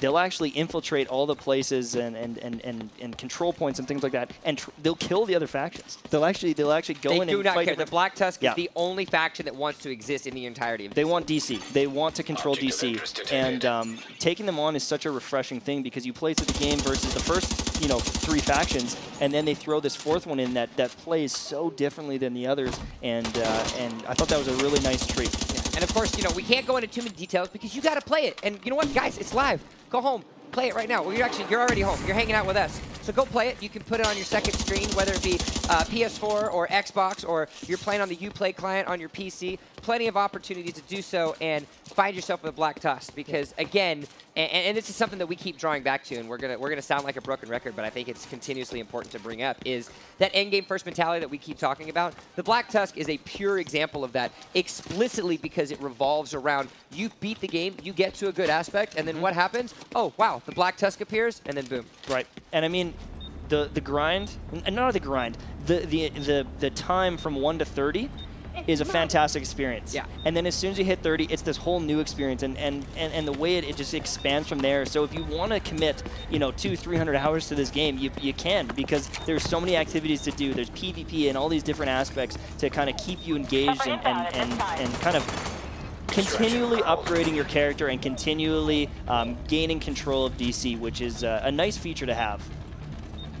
Now, back on Burt Black, you can see those little white bars above his orange health. He has amassed himself quite a repertoire of armor in this certain stage of the game. Yeah, no, he's definitely a tanky boy. He's got his riot shield as well. He's got a turret. So I mean, if he wants to be defensive, he can probably chill there for quite a while. But he's doing another extraction right now, or is this someone else extracting and he's trying to take him out? I think this is an external extraction right now, where you can see the delightful little counter on the top left here. Now he did decide to go ahead and go rogue, and he found Simone. Hi buddy, how are you? My name is Burt Black, and I've come to steal your booty. Oh, this pirate got taken out though because this other player used a heal right before and then just laid into him. There's also some enemies behind him, right? So he was essentially getting pincered by the PvE, NPC enemies as well as another player. So I think he needs to go to maybe watch a couple videos online on how to be a better Dark Zone player. No, he's actually been doing pretty good in the Dark Zone, but we're actually jumping into near the end of this mission at the Grand Washington Hotel. He's actually finding himself, it looks like he's got some other players with him hanging out too. Yep, so they've got a little bit of a squad going, and they're going to need it. Look at this, enemies flooding in from every area, trying to defend this kind of rooftop control point. And this is kind of the situation we were talking about, where each one of the enemies kind of have a different marker, a different thing to kind of show you what style of enemies they are. You saw the little crosshairs for the sharpshooters. You see the little grenade there, which means that they do have a grenade in their possession and they will throw it at you. But again, in the sense of adding realism to the game, if you shoot them while they're cooking the grenade, they'll drop the grenade and actually blow themselves up. Yeah. So there's counters to some of these strong abilities because they are strong. If they throw a grenade at your feet, it's very much going to hurt. Sometimes they can even set you on fire and send you running because if you're staying behind cover, you'll continue to burn and continue to burn. And so it's unique in the fact that you can't just sit behind cover. It's a cover-based shooter, but you have to keep moving. And now, on this rooftop, we're going to see a big enemy called Saint. Now, Saint is a heavy gunner, and I just can't wait for you guys to see them. I don't know if these players have ever seen one of these heavy gunners yet in the game, so this is going to be an experience, because taking him out is not easy. Armor, of course, being a huge component of the Division 2, and creating a situation where you have the lack thereof. Well, you saw your new little objective, eliminate Saint's henchmen, but guys, where's Saint at? I think the other players melted him. I think they took him out. So even with the big enemies like that, for example, with this kind of machine gunner, you can shoot the chain on his gun and it'll break the ammo belt, and he has to fix it before he can shoot you again. So, there's counterplay to every type of enemy.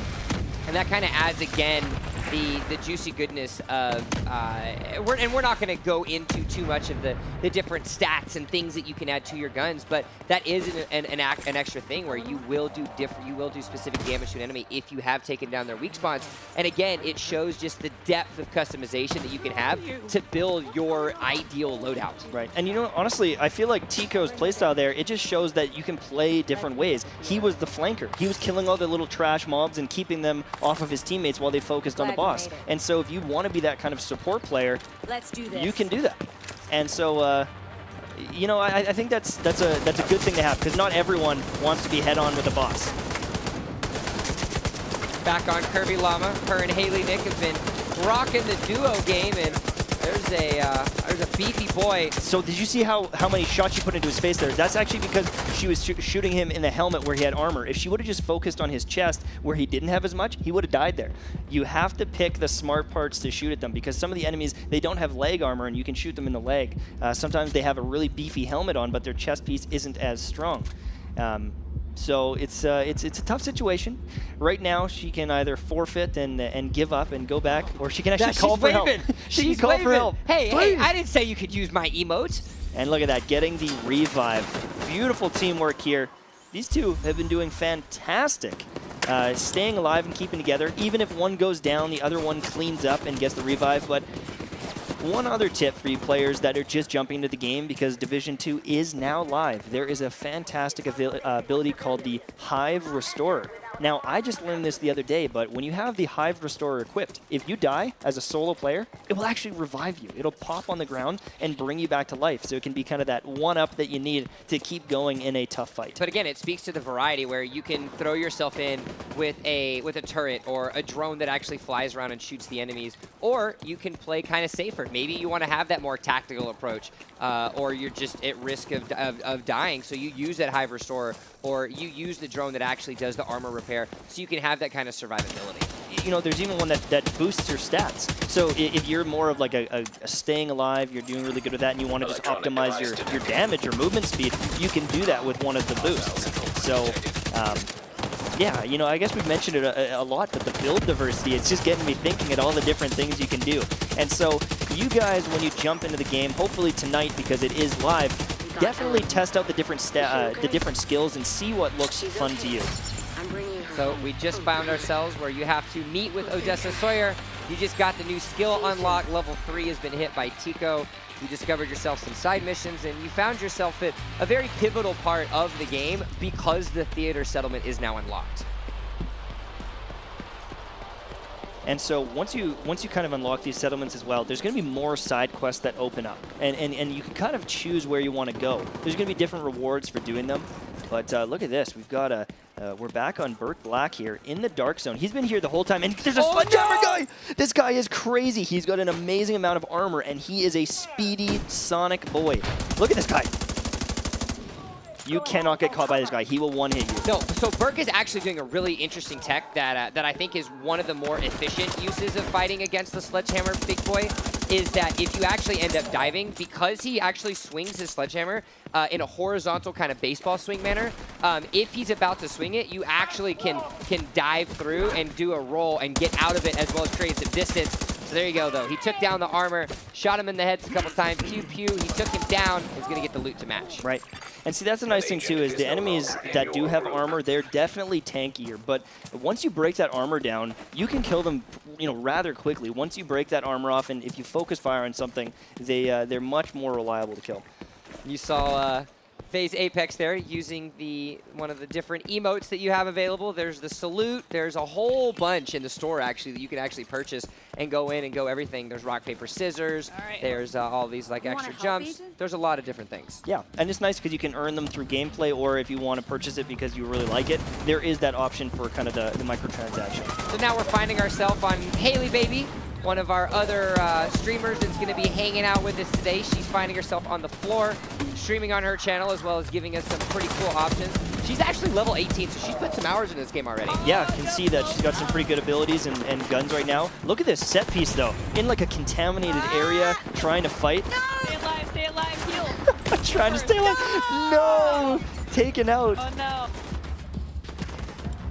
Hey, help us. Hey, can I have some help here? I think we're gonna die. Yeah, I think you're right, Haley Baby. Well, Haley and Loco unfortunately go down there, but at least they fell together. You just leave me.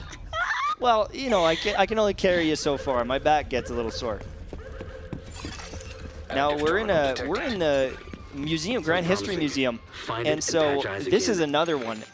I keep saying it, set piece. But that's the thing, is these missions, it's not a generic building you're fighting in.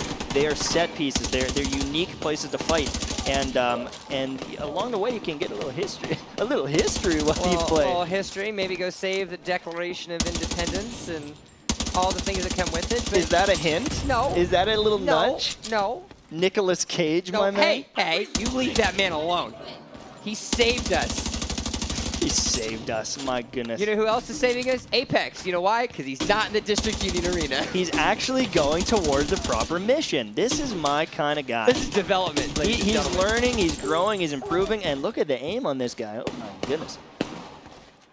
So he's got the pulse skill, it looks like. He's only rocking one skill after getting the Grand Washington Hotel unlocked. He's actually going to unlock another one. So as you play the game and do the main stories, you'll get a unlock. But there's, I don't know, 20, 30 different abilities. And holy cow, that's a great little rifle. The ACR SS is an awesome little weapon. He might even want to equip that because the damage boost on that is going to be a very nice addition to his loadout. Oh, there you go. Gotta take a Take a selfie. selfie. Oh yeah. Style Get points. your selfie going. Actually, Nice. you know, speaking of the devil, there's actually a photo mode in this game. You can fly around your character, fly around different enemies, and I was a big fan of that because I do YouTube. And so making thumbnails has been so much easier because I can plant myself in a cool location, take a picture of my character or a picture of just a cool background. Thank goodness you can stop using your actual pictures. I know. I don't have to look at my face anymore. Ubisoft, thank you. I have to deal with this every time I cast them. Now I have a working Unbelievable. barbecue and better food. No, but it is a cool little feature to have. I wonder if those selfies, if you could just keep those. Just gonna let you have that moment. All right. It's okay. Grand Washington Hotel, the mission has started, and this is a big point as well into it, where you have these kind of seamless transitions where you go into the map. You can see on the top left it says leaving mission area, because if you actually end up going into it, you get yourself for a situation where, all right, the mission is going to start and good things are about to happen to you, or bad things depending on how good or bad you get yourself in a mission. Right.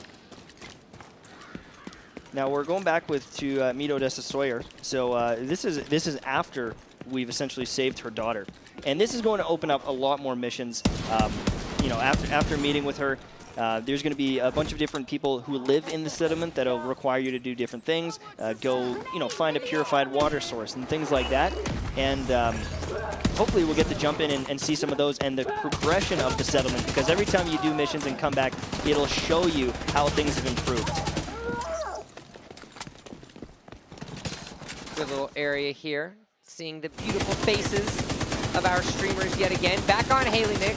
Now, we are recovering some interrogation data, which is a very interesting aspect when you think about what happens within Division 2. We were talking about earlier, there's a huge component of this game that revolves around not only the Division agents as well as the civilians within Washington, D.C., but because you're not the only one that's trying to occupy it, you're stealing interrogation data from other factions that have captured other factions. Right, and they'll actually fight those other factions. There's some missions where enemies will come and infiltrate and just start shooting them for you. And so if you want, you can kind of just watch them and clean up the mess, get the extra loot. And I think that was one of the coolest things is just because there's enemies in the game, they're not all your enemy. They're everyone's enemy. They all want control of DC. They all have kind of their own reasons to try to take power of the capital.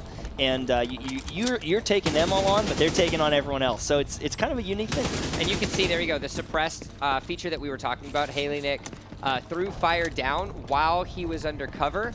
He went suppressed, so he went to go hide, and that gave her that opportunity to kind of push up a little bit further, which is a huge aspect in the kind of the tactical direction that you can take this game. Right. The AI is smart. They're not going to move out when you're shooting bullets at their unless table. unless they're the hyenas. Yeah, unless they're the hyenas, then they might try to baton you in the face like on Phase Apex there. But you know, you're going to be able to suppress them and then flank around, but they're going to try to do the same thing to you, and hopefully you can come out on top. Look at this laundry area, trying to take him out. Jumping on the table for a little height advantage. Definitely, enemy wouldn't expect you to just be standing on a table. Surprise! So he's actually kind of doing the solo route, it looks like, just exploring on his own. And that's the beauty of it. If you want to play from the start to finish, you want to start tonight because it launched, you can play this whole game solo and have a really good time. If you want to jump in with a crew, if you want to make a clan, I mean, there's even options for that. There's clan options now in this game. You can invite people right from the game.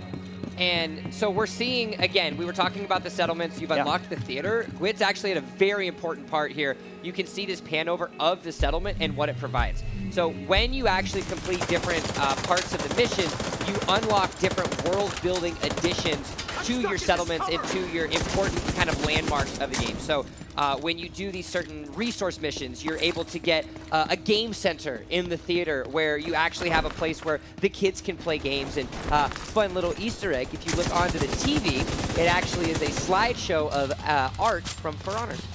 Oh, really? That's actually pretty interesting. I like that.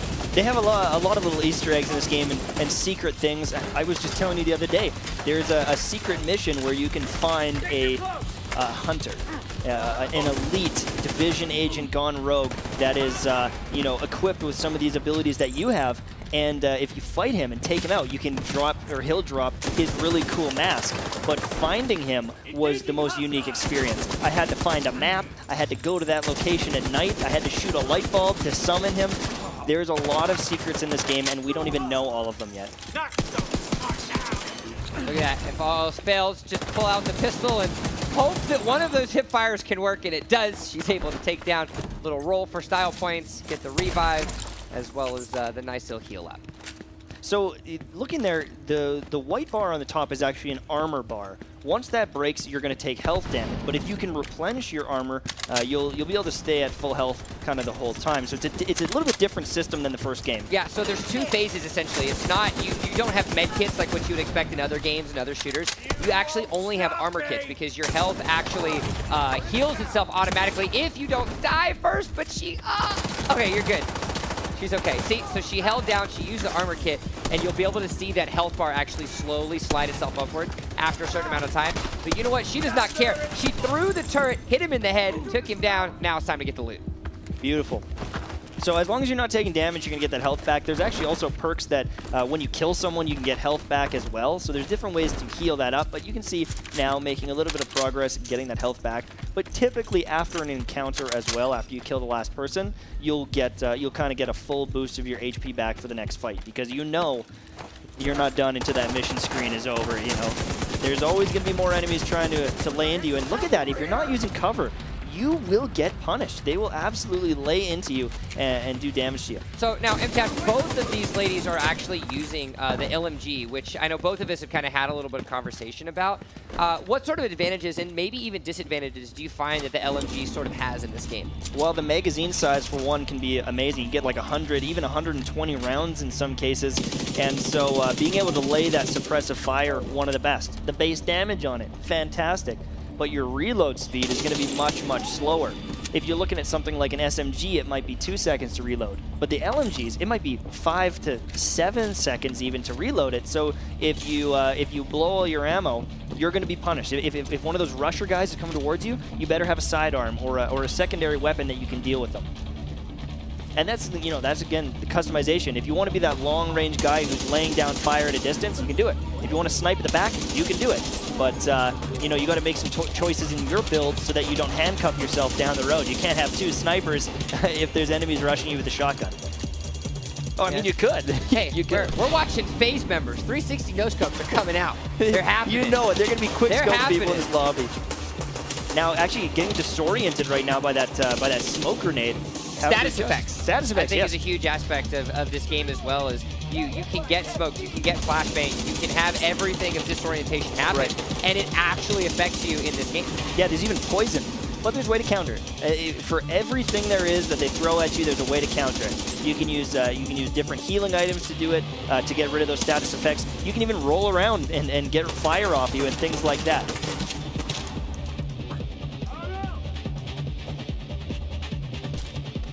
So finding the agent's notes, current mission that Tico finds himself on, and he's actually been doing pretty good for himself right now. He's kind of got a half run and gun style, as well as kind of just going across and finding himself in a little bit of better situation. Nope, that guy's dead. He's done, Tico. Don't worry about it. I've noticed his movement is pretty solid. I'm wondering if he was a Gears of War player back in the day.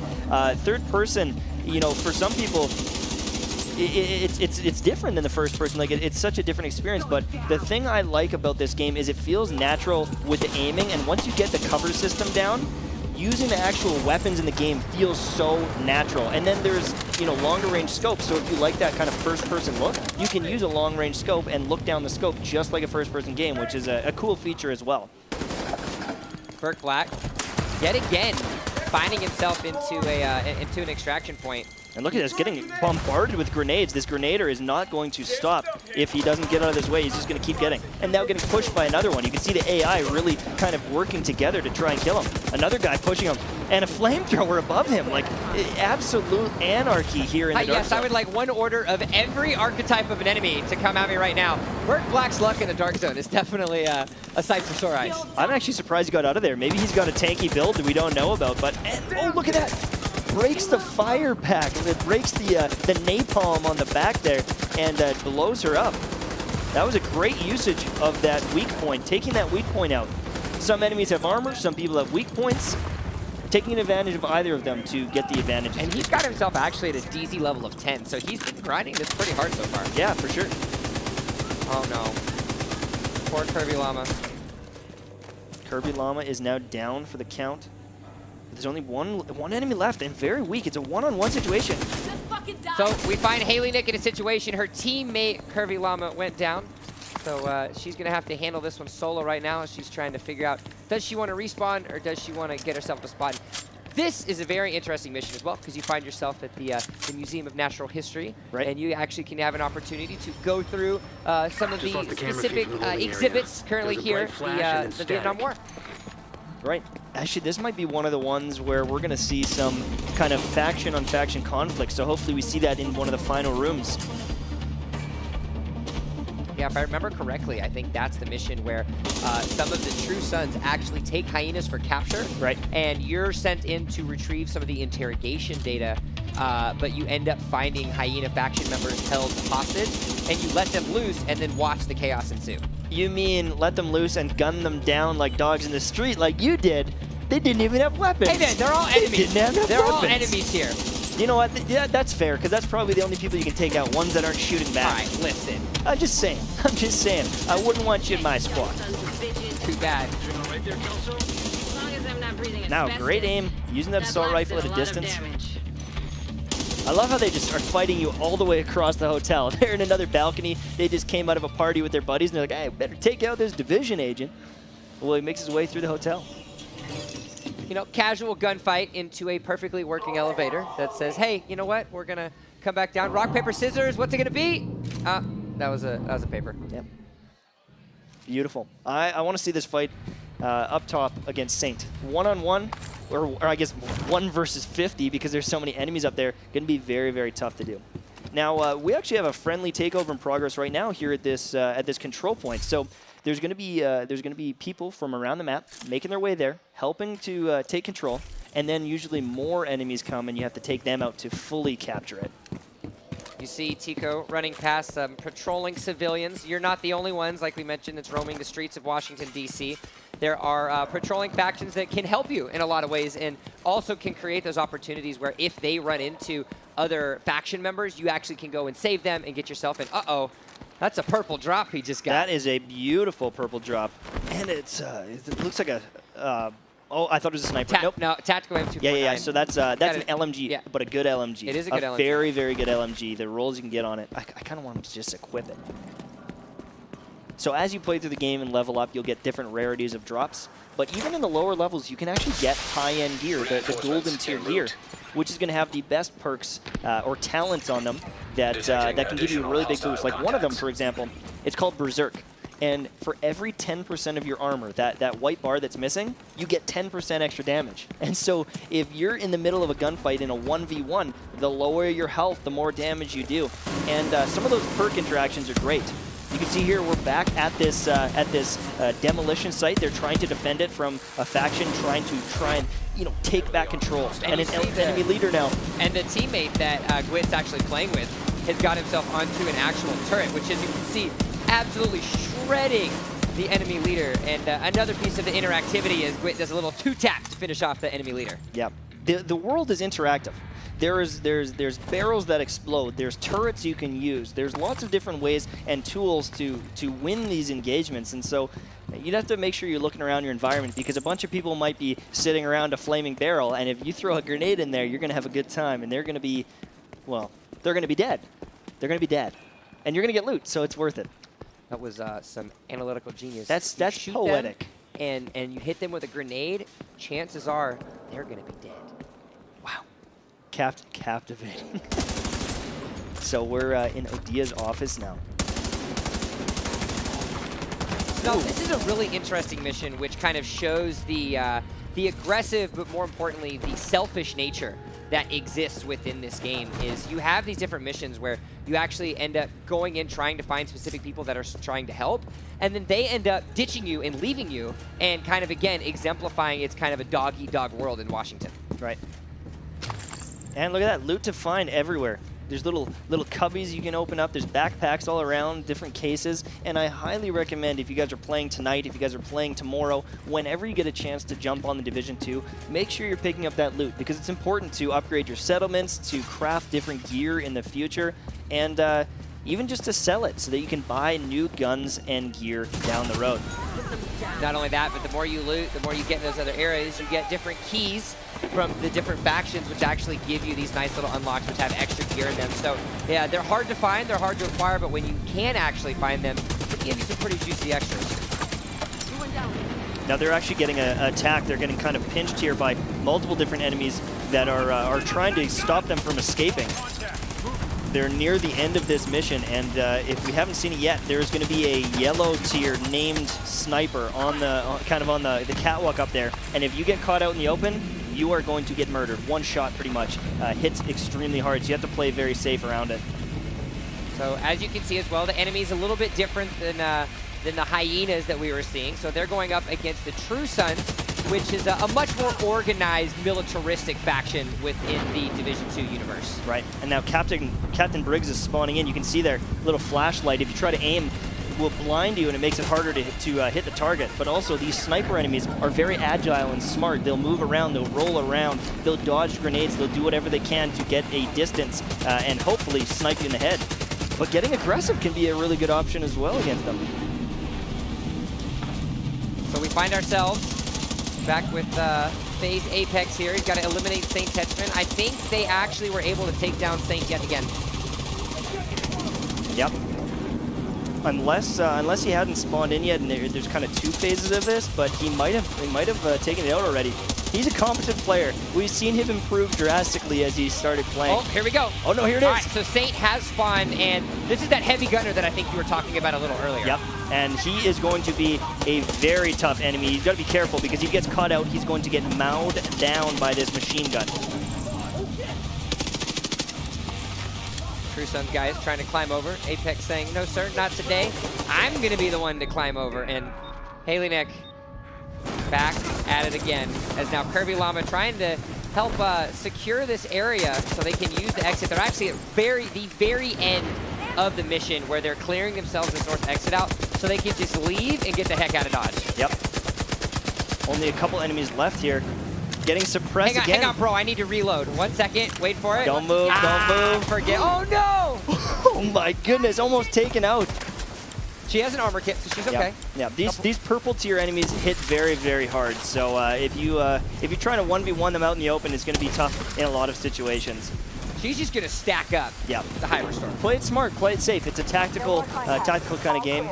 And the jailbreak is complete, getting a nice little thing. And look at that, a tier settlement upgrade, 3 out of 4. Got the Ubisoft Club credits, got a skill unlock, you've reached level 8. She got some gloves, climbing gloves, not to be mistaken with normal gloves. Actually, some brand gear, so that's going to give some brand bonuses if she can match 3 sets. There's essentially 3 pieces of every brand, and it'll give you bonuses, stacking bonuses for each piece that you have, and some of them are amazing. Critical hit chance, critical hit damage, and so if you want to get the highest damage in the game, brand sets are going to be huge for that. And the fighting never stops. They just finish a mission, and there's more enemies waiting outside. I love that. It's just a constant stream of action. The struggle to survive, the struggle to hit your shots, and Haley Nick, not a foreign soldier to that one, is they now find themselves outside of this. She can relax her wrists for a second because they find themselves in a congratulatory area, and we actually now have a nice little opportunity where Curvy Llama and Haley Nick, having completed the mission. Now, we've seen their gameplay. Let's hear a little bit more of what they have to say. They're standing by with Anna. Personalization things you did, whether it was gear that you picked or anything like that. Were there any cool moments? And I'll ask you, like, what do you, if you were streaming this game, what do you think your community would like? Still talking through the options. Yeah, sure. Surprise, we're not Anna. We're back. But it's okay. I mean, they because- probably wanted to check in with us, see how we're doing. I mean, you missed us, right? Oh, the Twitch chat says no. It's okay. Okay. It's okay. Okay. No, It's it's all good. We're having fun here. We're at the Division 2 Day 1 event, and this is the start. This is where everyone is really just becoming a Division agent and jumping into the game. And I'm excited. You know, if you guys want to say in chat, like, what are your thoughts on the game so far? If you're playing, you know, on day one, you jumped in the game. What were your favorite abilities? You know what? Let's come back to that. Yeah, well, let's come back to that. We'll come back. Anna's standing by with Curvy Llama. Let's hear a little bit about what she has to say in the Division 2. Thanks, guys. I am down here with Curvy Llama. Just came out of that match. How was it? How are you feeling? Stressed, but good stressed. Good kind of stress? What kind of mindset did it put you in? A panic, but a good panic. Yeah, playing with Haley, just going through the missions, a lot of spray and pray pretty much, but good panic, yeah. Were you coming into the Division 2 fresh, or were you familiar with the Division before? I haven't played the Division, so this is, yeah, fresh. What were some of the things you liked about it? What did I like? The customization. Okay, this is weird, but I like that there's a lot of dogs in it, just running around, different kinds, not just like your normal brown dog. Right? It's like there's huskies, and I know that's The casters have been discussing the dogs a lot too. I think it's an important part. Yeah. But yeah, I come from a shooter realm, so I just really like how many different guns there are. Like the customization, pretty much. Yeah. What were some of the coolest things that you kind of personalized for yourself, whether your character or the gear you decided to use? Yeah, there's different masks. That's pretty cool. There's different gear. There's backpacks, gloves. That's what I did. Yeah. Awesome. And knowing that you're a streamer, that you stream games to your community, what do you think that the people who watch your stream might like about this if you were to stream it? Like I said, I come from shooters, so that's a good aspect for them. I rage a lot in the shooters, and I rage a lot in this. I thought it was going to be kind of easy because they're AIs, and I thought I was going to be bored, but then as the missions went on, it's actually really hard. So the frustration and, I think they'd like that. Yeah. I saw that in you. It was really entertaining. You played amazingly. Thanks so much for your time. And guys, we will be right back. We will have more of Day 1, Division 2 right after this.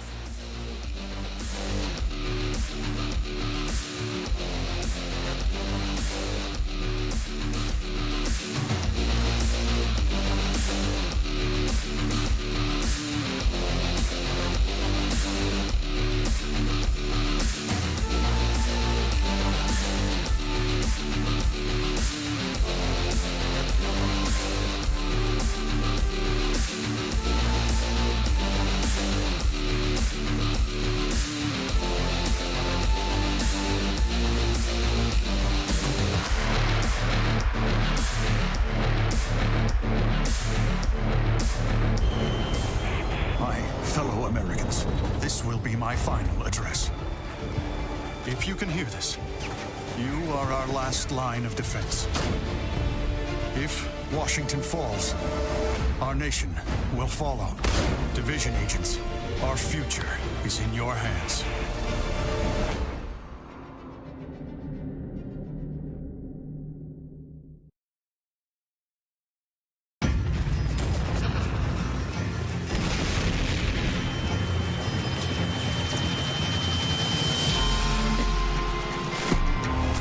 Your masters of war. We used to be ordinary people with ordinary lives, The big guns. trained in secret, Hear the bell of death plane. only to be activated if the worst happened. Hear the bell of the bombs. 7 months ago, that day came. I want you to know I can see through your masks. Around the country, we fought to hold things together, while the virus tore us apart. We thought we had turned the tide, until the distress call came from Washington. You that never done nothing. Our capital is falling. You put a gun in my hand. Our leaders are dead or missing. From my eyes. Anytime. Dark forces are moving to take control of our nation, and we are the only hope to stop it. We are the last line of defense. And I hope that you die. We are the people. Making a stand to unite DC.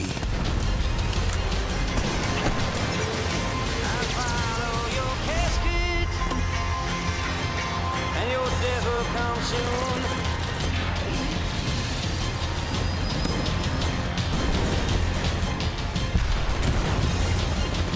We are the Division. And history will remember us.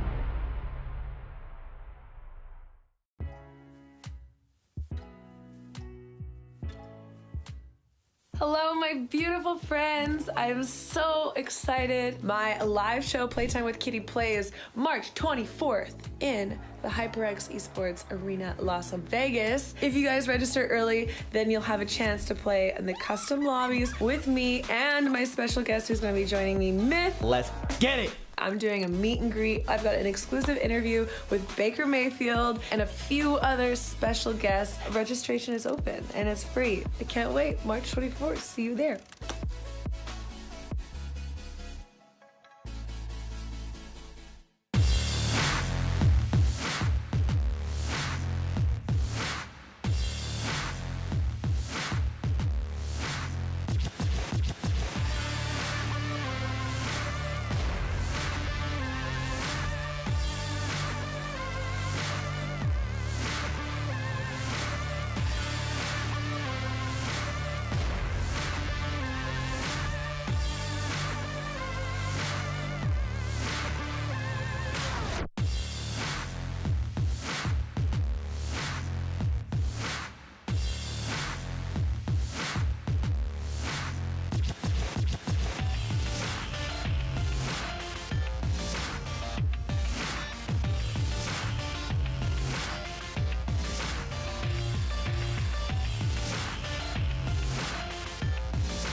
Well, welcome back, everybody. We are here for day one, the Division 2. You guys have already seen some of the action-packed adventure that exists with the Tom Clancy sequel. The game is now live across the world.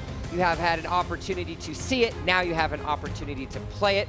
For those of you just joining us, my name is Jump. I'm joined here with M-Tash, two of your casters bringing the action, and it's been pretty fun so far. Yeah, it's been a great time. We've been, checking out the Dark Zone, checking out the missions, different weapons and things like that. And I'm excited to see. A couple times. Yeah, for sure. A couple revive screens, but I don't know. I'm really excited to see kind of where they continue on with their characters, and the FaZe guys are still kind of back there grinding and trying to improve and get better gear. So. And I mean, again, for those of you that remember, this was the first time that our 3 FaZe Clan members actually played the game, and we just had ourselves that little intermission break. I'm like walking down the hallway, coming back to get ready, and I walk past Tico, and I go, "What do you think?" And he goes, "There's so much depth." And I was like, there you go. Well, ta-da. We weren't lying to you. It exists, and within only, a couple hours of gameplay, there's already a telltale sign that this is a game that you can pump hours into. Yeah, it's deep. The beginning is deep, the middle is deep, and the end is apparently just an ocean. There's a lot to do. There's a lot to customize and things to do, and apparently down the road there's supposed to be an 8-man raid and things like that. So that's got me really excited because they've taken what was good about the Division and they've just expanded on it in every situation. Yeah, and of course we saw the FaZe members kind of going in on their solo missions a little bit earlier. Now we're going to get an opportunity to kind of see them squatted up together in a 4-man party. There's a 4th member that's going to have an opportunity to do so. And, actually, we're going to take a quick second and check in with the Haley baby down on the floor and see what she's doing. She is streaming on her channel as well as hanging out and doing a solo mission of herself. Beautiful. Going to talk to Henry Hayes, checking out this settlement. Hey there. Nice to see another agent around here. Hello. Cool. Sometimes the best part about the Division I'm is actually lost. just the confusion. Oh, cool. Yeah, I mean, you get lost in this world. You got to figure out what's going on. Look at that excitement. I like that. No, I really. So campus settlement, we saw the theater settlement a little bit earlier. Now you can kind of see the campus settlement, which is another one of the settlements that exists here in the game. Right. Look at the Different radio, characters, different problems. I mean, love at this one, there's a that weird? beekeeper that's been kidnapped, and you got to save the beekeeper so you can get the bee farm going again, so they can pollinate. And it's pretty cool how the world evolves as you play it. It's a dynamic world. Especially as you get into the end game, then it gets insane with how many different things are changing and evolving as you play. Portable electronic I've noticed a lot of them detected. are having very positive reactions to this game. Like, you can see it in their faces while they're playing it. They're really enjoying it. You just saw Tico in the back who said he's really enjoying it as well. And I'm really curious if you guys are playing in chat. Let us know. What are your thoughts on the game so far? Are you guys loving it as much as we do? So we actually have Loco on the screen. It does say Haley Nick right there, guys, but that is Loco, who you see available and playing on the game. She's now come on to the stage and has been subbed on. Her as well as Ava GG are sitting on the stage right now, so we're going to be able to check in with some of their streams and check out kind of where they're at in the game. Loco finds herself at level 7, so she hasn't progressed too far. However, she has done enough to kind of get a lay of the land and kind of get her first set of gear kind of set up for herself. Yeah, she'd be done the first like 2 or 3 kind of main missions, going to the different settlements and capture points and things like that. Actually, clicking on that conflict thing, that's the PvP mode conflict. Wondering maybe she's gonna head over there and play some PvP. We might get to see some conflict and some PvP today, which definitely changes things up, and I think is a huge component that is really untapped, considering the fact that nobody really knows what to expect from the PvP here in Division 2. Right, yeah, because some of them are pretty new. They didn't play it in the first one because they did add it in your like later on in the Division 1. It wasn't at launch, and it became kind of a fan favorite for a lot of people that played the Dark Zone and enjoyed the Dark Zone, and it gave them more of a normalized experience. And I think that's the important thing, is conflict is normalized stats.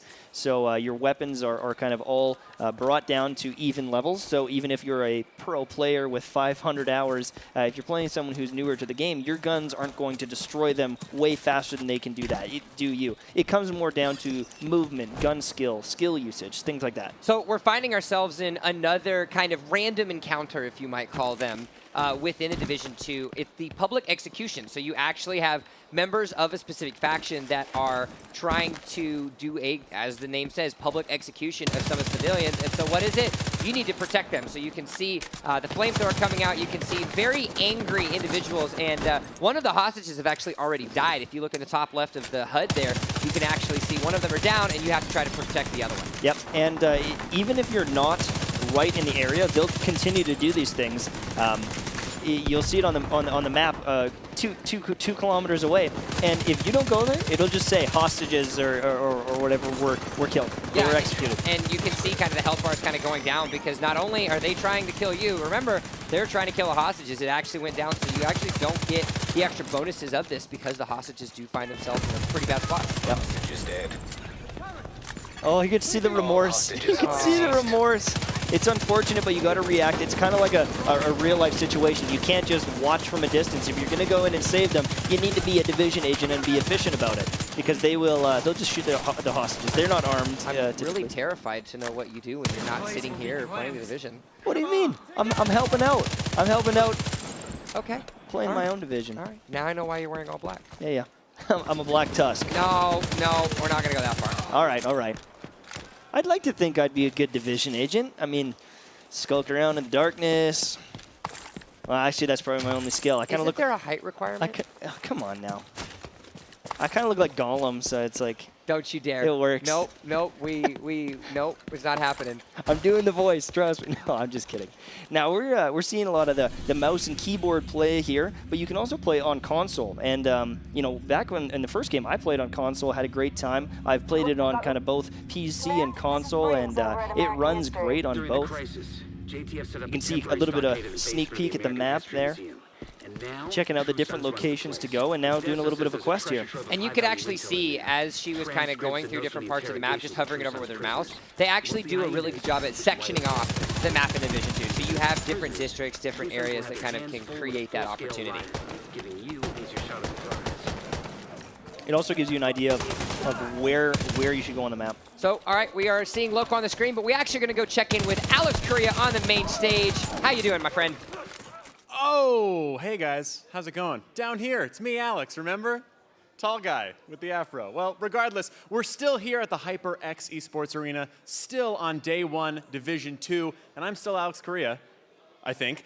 And let's talk for a second about getting involved. Now, you guys can get involved at home, like we said, using the hashtag Day1Division2, but if you're here, you may be lucky enough to come up on this stage. Now, I may have been promised this spot on the stage to play, but they said something about, contracts and not wanting to see me play because I'm not very good. So we actually have somebody from the audience who's going to come fill this spot. His name is Matthew, and that's literally all I know about him. Let's bring him up.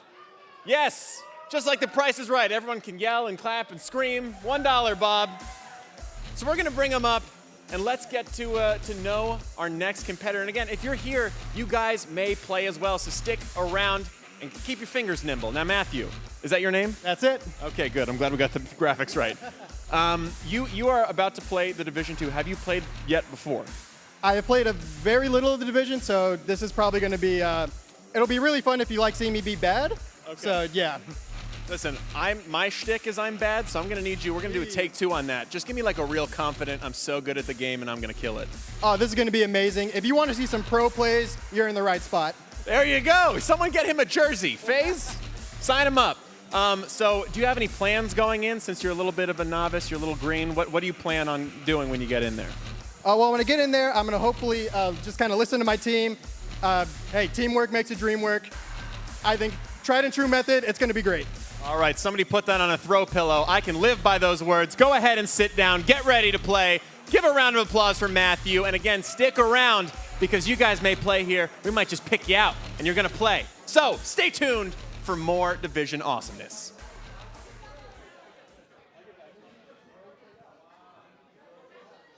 And there you go. We've got Matthew coming to take his shot with the FaZe Clan guys. And you heard it. He wants to get a jersey. Although, I don't know if you guys noticed his name badge. I don't know if that's his name is fodder or if he is already been branded in the 4 seconds that he's been here as cannon fodder, but I hope that he can prove that name wrong because, I mean, Matthew, you got the charisma, the confidence. Now you got to be able to click on the heads. Yep. And click on the heads. Something that FaZe Clan can do, they can certainly click on the heads. Now, to give you guys kind of a lay of the land, we kind of glossed over it a little bit earlier, but as you can see, there are only 3 FaZe Clan members on stage. If you can count, there's only 3. I can count, right? Yes. Okay, cool. Matthew is going to be the 4th member of that squad, so he's actually going to hop in with the FaZe Clan members, and they're going to go take down some missions, and could give us, hopefully, a nice glimpse at the strategic nature of squadding up and actually going in to achieve a mission. Yeah, because I don't think we've seen a full squad yet, so this will be our kind of first look at the full squad. You can see all the different skills being used and hopefully optimized here. We'll get some good revives in and some hopeful flanks coming out. We know we got some FaZe guys that like to flank around and do some major damage here. But now we're on with Loco, running around through some shipping yard. Yeah, we've got she's about to head into the American History Museum quest, or storyline mission. It's not a quest. This is not medieval world. Right, we're agents, we're on missions. We gotta remember our I also want to draw back to that interview that we had with Curvy Llama, where she quite specifically called out the delight that was the different breeds of dogs that exist within the Division 2. Right. 400 different breeds of dogs. You definitely just made up that I just made up that number, but let's just pretend it's real. There's actually quite a bit of wildlife. You can see deer running around and even some bald eagles. I saw a stream clip the other day of someone sniping down an eagle, and someone's like, "You just killed America." Come on, you're in DC and you shoot a bald eagle. Are you kidding me? There we go. Ava GG is on your screen for the first time on her little name tag, Gen G Ava. She just got signed as a streamer to the Gen G squad, who signed themselves. There you go. There's your message for the day. I love it. I like the attitude. Now, Ava plays a lot of shooters, right? She does. She is known for a whole lot of shooters, from battle royales to MMORPGs and being able to read signs. There you go. There we go. I like that attitude. Ava doing it for the people. Yep. I like it. Destructive environments as well. We were talking about the barrels you could shoot, lights you can shoot, and I mean, it'll actually impact the gameplay, because things like rain and fog, it will impact the enemy's ability to see you, but you see them as well. So if you shoot out the lights, it's going to be harder to see everything. So, and pushes in with that shoddy blast to the skull. That was a beautiful, beautiful shot. This is one of the first shotguns I was about to say, yeah, Ava's doing the first one here that's actually doing the shotgun. She's got a semi-automatic rifle as well as a shotgun, which that mid to short range shotgun does a whole heck of a lot of damage. This looks like a BR loadout, like a long range weapon, a close range shoddy. Those semi-automatic rifles, though, no joke, especially if you get the headshot. Oh, and is she going to murder the dogs? That's not a dog, that's a fox. Nope. I'm pretty sure that's a dog. That's a German Shepherd. She's like, she went for it. She did. Get her off stage. No, we don't do that here. Well, you do. Well, yeah, I do, but I need to loot. That's why you're not on stage. I need to loot. I'm not on stage because it's embarrassing. That's why Alex is not on the stage either. Don't you bring him into this conversation. He said it himself. Don't you bring him into this conversation. Now, I like how we're joking around, but this is a serious situation, taking on the True Sons. These are a military group that are trying to take control of DC, and you can see them flanking and moving and killing. Yeah, so we actually saw a piece of this mission earlier. You're recovering interrogation data, and again, for those of you that are just joining us, this is a mission that kind of highlights that it's not just you against each of the 3 factions. They're fighting each other as well.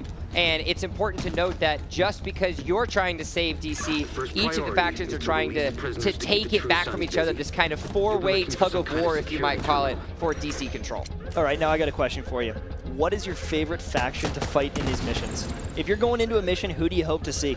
I think the Hyenas, because while they do a lot of damage and they do charge towards you, they have essentially no coordination at all. And I think that kind of haphazard go around is great. Least favorite definitely has to be the True Sons. They're just too good. They're just too strong. Do you have a favorite that you like to fight?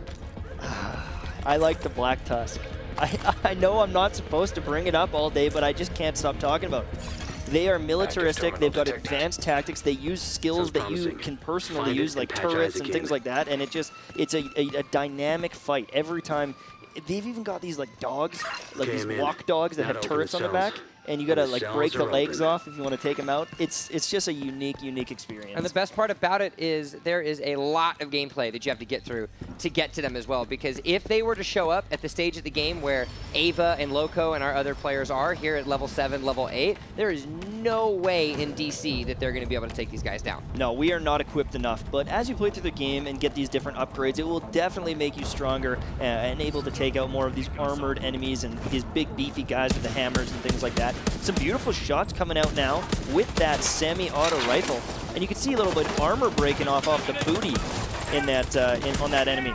You need to focus on the armor. If you don't take out the armor, these guys are very tanky. Now you see the wrench that's available, which is a specific class, again, of the characters, and she decides to bounce off her.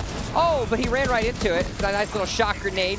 Help lock him down and create a good opportunity for her to get those shots off. Yep, those guys with a wrench, they're actually kind of tech guys. They'll throw down turrets themselves or send out different things to mess you up. They're one of the more advanced classes of the game. And what is this? A little basement storage key, a little hidden key around the corner. Now, there's going to be a lot of these different things. There's going to be doors that are locked, but you can shoot an electrical panel to open them up. There's going to be hidden keys around the map to open up some of these doors as well. And so make sure you're searching out through the missions, because you might even find a random loot crate with a weapon or armor piece in it that's just hiding in a little corner, a little nook, because you're infiltrating these areas, right? It kind of makes sense with the lore. You're breaking into a base of operations for these factions, essentially, and taking them out. So they're going to have weapons and things lying around for you to take. And we find ourselves in a nice little interim area. You saw them both go down and actually go to one of those loot crates. One of the great things about Division 2 is they understand that, all right, you're going to have to shoot a lot of bullets. So at each of these checkpoints that you go through in between the missions, you actually have those opportunities to restock your ammunition. And a great thing about it is you can actually use your shade tech, which is one of the collectible kind of currency in the game, as you might call it, that gives you that opportunity to upgrade certain aspects of your kit. One of which being you have the chance to, when you restock your bullets and your ammunition, you can also restock armor kits or restock grenades, and just make sure that every time you go through a checkpoint, you have a better chance of succeeding in the next zone. Yeah, absolutely. Those passives that you can get through the shade tech are going to be imperative to your success long term, because even stuff like getting more storage space for all your different gear and weapons, because you know, with the recalibration system, if you find a weapon that maybe doesn't have the best damage on it, it could have a really good talent that you want to steal for later on. Now look at this, making their way through the vehicles. They're essentially in a museum right now, the History Museum. American History Museum, yep. Now, have you ever been?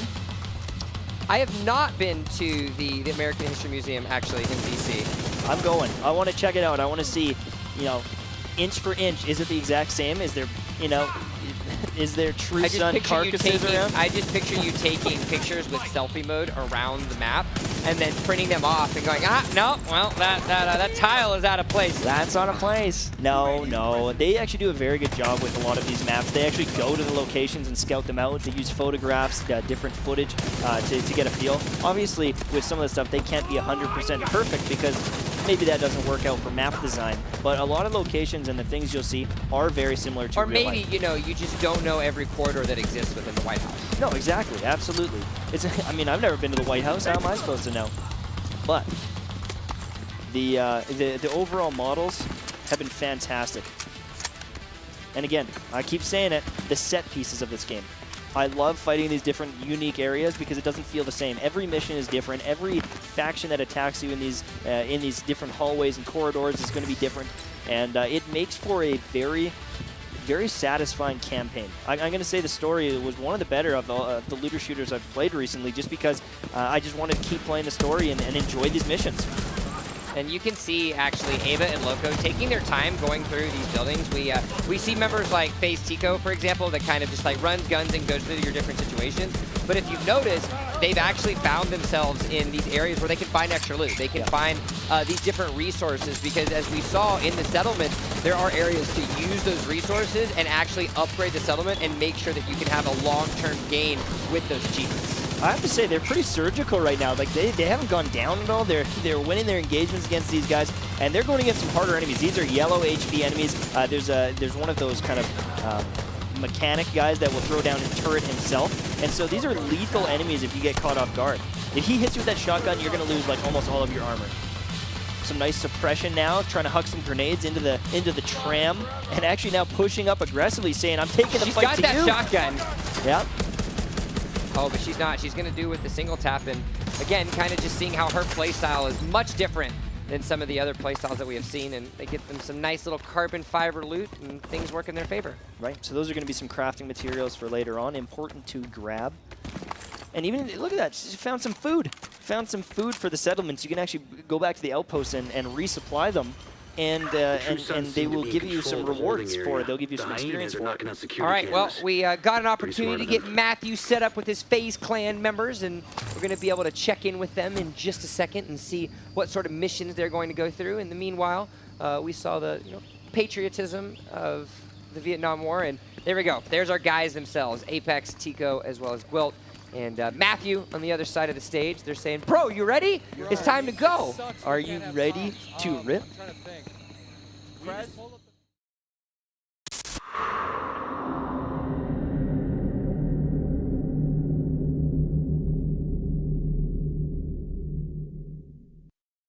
variety of different types.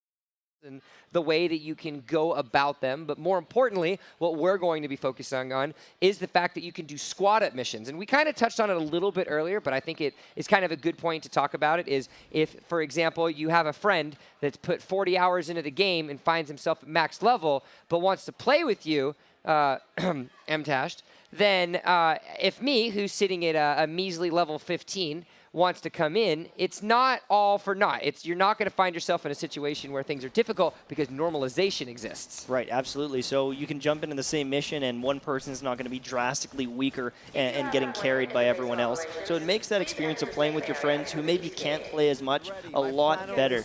Look at this, doing some emotes, doing some jumping jacks. You got to get your exercise. If shooting and carrying a 55-pound backpack wasn't enough for you, then you know what? Forget it. We're just going to make it where you can do some jumping jacks and get the adrenaline pumping before you go out for your mission. Matthew, the fan of Apex. FaZe Apex. What about the rest of the FaZe clan? They're all good dudes. Seriously good dudes. Look at that, exploring this this White House. Look at all the detail of this. This is beautiful.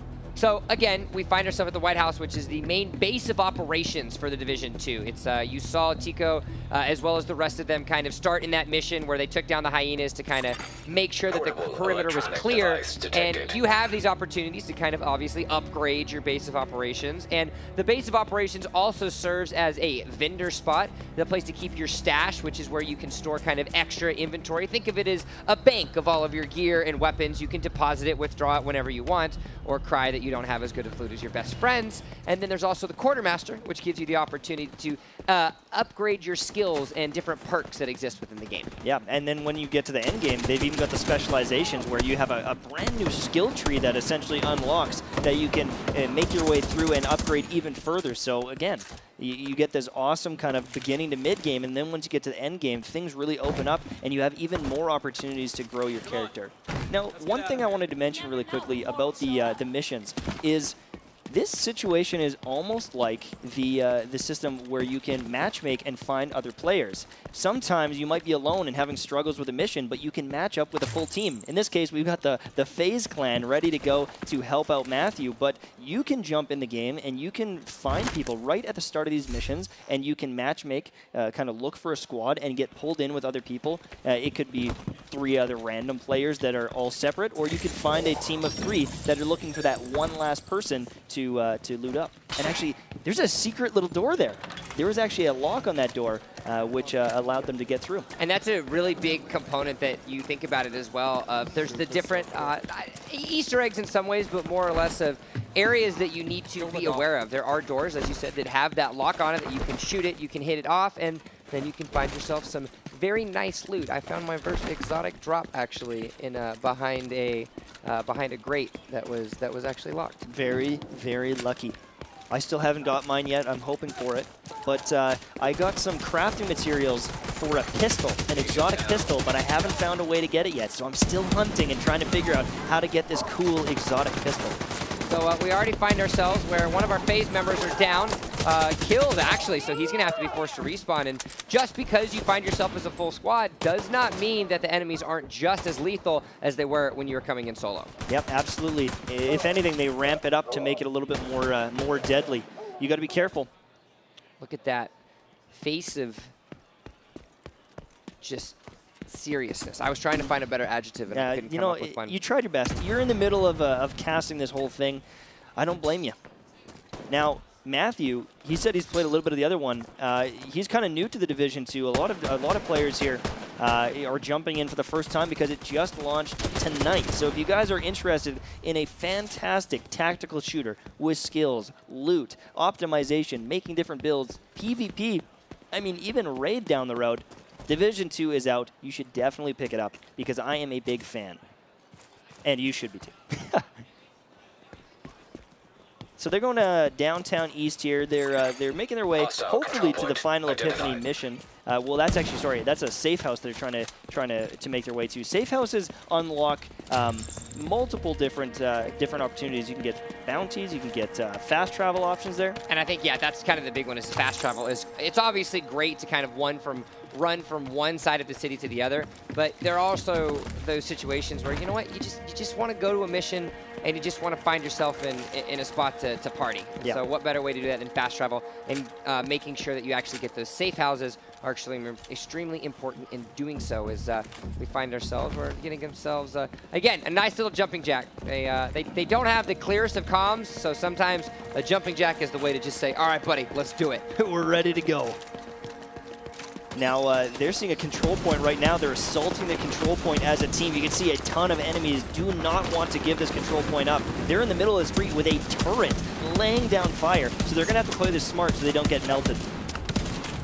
Grenades going down from both sides, both the enemies and the FaZe guys throwing some grenades. We got Matthew in the back trying to take out some people with that LMG. He actually finds himself with one of those shields, so he can decide to try to be a tank if he wants to go on the shield, but instead he's going to try to blind fire over the cover and then decide, where do I want to go? Oh no, it's the baton wavers themselves. They're coming after. Hurry up on that reload, buddy, because he's coming right for your face. Another FaZe member goes down, and that turret is definitely doing the damage. That's two of them down, actually, I think.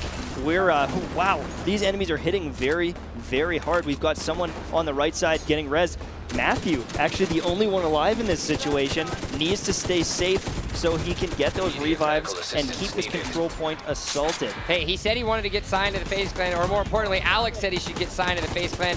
Now he's going to have to prove his worth. He's sitting on about 5% HP. He has 3 armor kits, so hopefully he can get that redone. Hit that V button, buddy. It helps, I promise you. They are laying into him, though. Look at this. The turret still going ham and gets taken out. Oh. These missions early on, they're not a pushover. I think that this game does a pretty good job of balancing these engagements, and you know, this is a control point. This is a heavily fortified thing. You can't just walk in and say, hey, I'm taking over. You got to take it by force, and you have to be a smart player to do it. So Matthew finds himself all alone, although the other FaZe members did respawn. They're coming. Yeah, they're coming. He's calling for help. They're coming for you, buddy. The FaZe clan please. is on their way. They're bringing some firepower and hopefully a shin splint, because you definitely are cutting up that leg. So you can actually stem the bleeding while you're on the ground. He really needs to do that. He's not doing it right now. Well, yeah, I guess now he's gonna be bleeding out. But if you stem the bleeding, you can survive just that little bit longer. Yep. And because they found themselves a little bit far away from a spawn point, as well as not inside an actual mission, they have to go to a respawn location, which, as you see, is a little bit farther than where they're at. We're going to check back in with them in a second. Hopefully they can get some better communication and not everybody go down. We are back into a delightful situation with Ava and Loco and their duo mission that they're going under. She's looking to figure out how to use that basement key. Can't find the secret entrance to the loot. Maybe we'll go back after the mission, but we are near the final part. They actually cruised through this as a duo. They dominated this. Getting some great shots on that sniper in the distance. I like the loadout. I like that shotgun and semi-automatic. A good mid-long range and kind of short range. covers all your bases. Now, this was the mission that we actually got to see Curvy Llama as well as Haley Nick kind of undertake, where the final boss, quote unquote, is kind of the sniper. And they got very lucky. The sniper decided to actually jump down and run across one of the pieces of cover, which actually ended up being right where they needed to go. But now, in this situation, they're going to end up, hopefully, going to have to be fighting a very, very scary individual. There you go, Captain Briggs. If you pop out, it can be seriously a one-hit. Very, very strong enemy. If you can catch it off guard, though, if you can catch it, you actually, look at that, is poisoned right now. Because they shot while it was throwing the grenade, it actually threw the poison on the ground. It broke the poison on the ground, and it's affecting all of those enemies. They're all getting affected by that. Electronic device detected. The nice thing about poison as well is you don't have to break off the armor to do damage, so the HP bar on that enemy is actually going to be down a little bit. Captain Briggs is now on fire! Adds a sense of realism to it, of course, you know. Armor doesn't stop the infliction of the poison. Maybe a little DC 62 in there. Yep. Epic music coming in while they're trying to fight this, win this engagement. Now, is that the other player using a chem launcher? I think that is constant. Yeah, it's a chem launcher that that Ava is actually using right now. There is, I believe, that's a Firefly that Loco has, and I can't quite tell what her second ability is right now. It looks like it's a turret, actually. So you've got kind of like a more offensive build coming out of Loco, and then that kind of utility kind of dot damage over time, as we like to call it, that Ava's rocking right now. Now, you were saying earlier they've played a little bit of this game because they seem extremely good at it so far compared to some of the other players. Well, they're also talented individuals as streamers. I mean, their full-time job is, you know, making that content creation and actually playing a lot of games. Ava has been known not only to rage, as Curvy Llama has done herself, but also just being a really good shooter. And I mean, like we said, she got signed to Gen G not too long ago as a streamer with them. So it's a good opportunity for stuff. Right. Absolutely. You know, I feel like you could be a content creator too if you could just work on that aim a little bit. No reaction? Okay, back into the game. We've got Matthew and the FaZe clan continuing to dominate. They're at the Fallen Cranes. They're trying to take this control point still. But this is a battle of attrition. You're a terrible human. What do you mean? We're just being honest here. All right, so now the last time that they found themselves in this little corridor, it was a very sad and unfortunate moment for FaZe clan plus Matthew. So now, what are they doing? One by one, they're slowly crawling into this. And look at that. Matthew already communicating with his teammates. Yep. I got mine. Look at that. I love that. You need to talk in this game because the enemies will flank you. They'll push from different angles. They'll use different abilities. You need to coordinate things, especially with using your abilities. Now, at this point, they're actually close enough to the control point that they can call in their allies, which is people from the other sediments that will come to support them. And I recommend they do it sooner rather than later because it makes it so that they have a little extra bit of fire. There's also a two-phase aspect of the control point. Right. And that's where the importance of the allies come in is it takes a second for them to get there, so you can usually clear the control point before the allies get there, depending on how many enemies and how many of your shots you hit.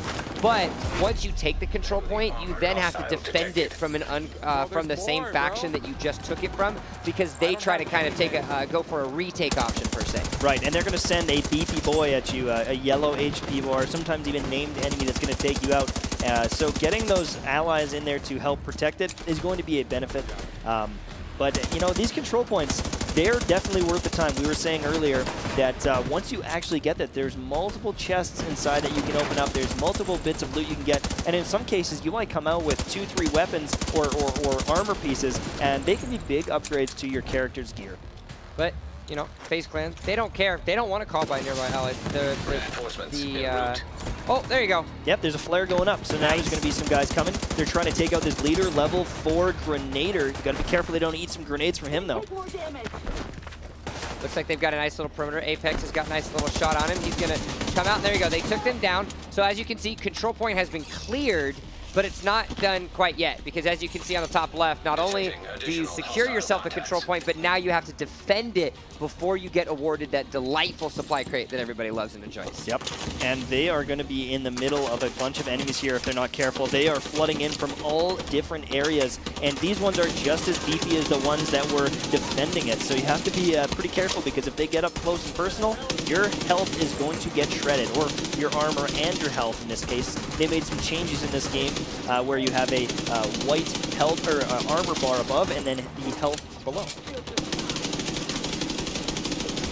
So much more strategic positioning here from the FaZe Clan. They're kind of cycling back and forth that overturned car for cover. And again, and we've been talking about it thus far over the last hour and a half or so that we've been live with you guys, but making sure that you get cover is extremely important because as you can see, even though it's just level 4, these enemies do take quite a while to take down. Yep. If they're armored, it's definitely going to be harder. Some of them, they don't have a helmet on, so you can really focus fire on their face. Even this enemy does have some chest armor, but shooting in the head is going to be much better for doing damage, or shooting that weak point. Hitting that little red pack on the back would cause an explosion, or shooting that one right there. Hit that gas canister, and you're going to set her on fire. Bullet spray, though, not working at all because Tico is just hitting it. He's like, oh, wait, that's a green cross. Oh, that's my friend. It just shot a civilian. What's up, buddy? How are you doing today? Now, there's a bit of a learning curve. Understanding these different weak points, there's, what, 15, 20 different types of enemies with multiple different weak points. It is a bit of trial and error understanding the optimal way to take them out. But look at that. So here we go. Fallen cranes are captured. They secured that control point, and now, as you can see, supply room has been unlocked, and if they actually find themselves in the other direction, they can open it and then get them very good loot. And that's kind of a very important aspect to think about, especially when you get to the end game of making sure that you can try to farm some of these control points. Guys, turn around. No, there's major loot. No, there's loot. Major FaZe loot. Clan, you just missed the loot. Brothers, you need to go to the control point and open up the chests. Guys, if you're watching at home and you're playing, don't do this. Go into the control point, get that loot, and then leave. Okay? No. They just missed out on like 4 or 5 chests. But hey, they're continuing on. They don't really care. They're having fun, and that's the thing. Anything you're doing in this game is pretty darn exciting. It is fun. You can find yourself getting lost into this, going from a public event or world event to control point to main story mission, and it's all pretty seamless. Or maybe you're just a masochist and you want to see yourself suffer because the extra loot could have helped you in so many beautiful ways. Yeah, maybe you just want to use the basic gun from level 1 to 30. And you know what? While we're talking about that, I have to say the seamless experience, there's like no loading in this game. Even when you're fast traveling, it's like 4 or 5 seconds and you are fast traveled to the thing. You can go from mission to public, world event, and there isn't any loading screens or anything like that. And I think the technology there, I hope they patented it, or I hope that every game can have it, because this is one of the best experiences from going, mission to mission, activity to activity, and just always being in the action. I never had to wait. I never had to watch a screen and just kind of twiddle my thumbs to get back into the action. I was always in the action, and I think that was a very unique thing. So now we find them heading over to try to see if they can get themselves into another mission now. They took themselves a control point. They got the fallen cranes in a good area. Now they're just roaming around. And again, another aspect of the division that you can have. Maybe you don't have a mission. Maybe you just want to run around the city, take in the sights, and try to find some patrols along the way. Right. Now, the screen actually just prompted them that the supply room is open. So even if you miss something, the game will try to prompt you and tell you some things that will help you out along the way.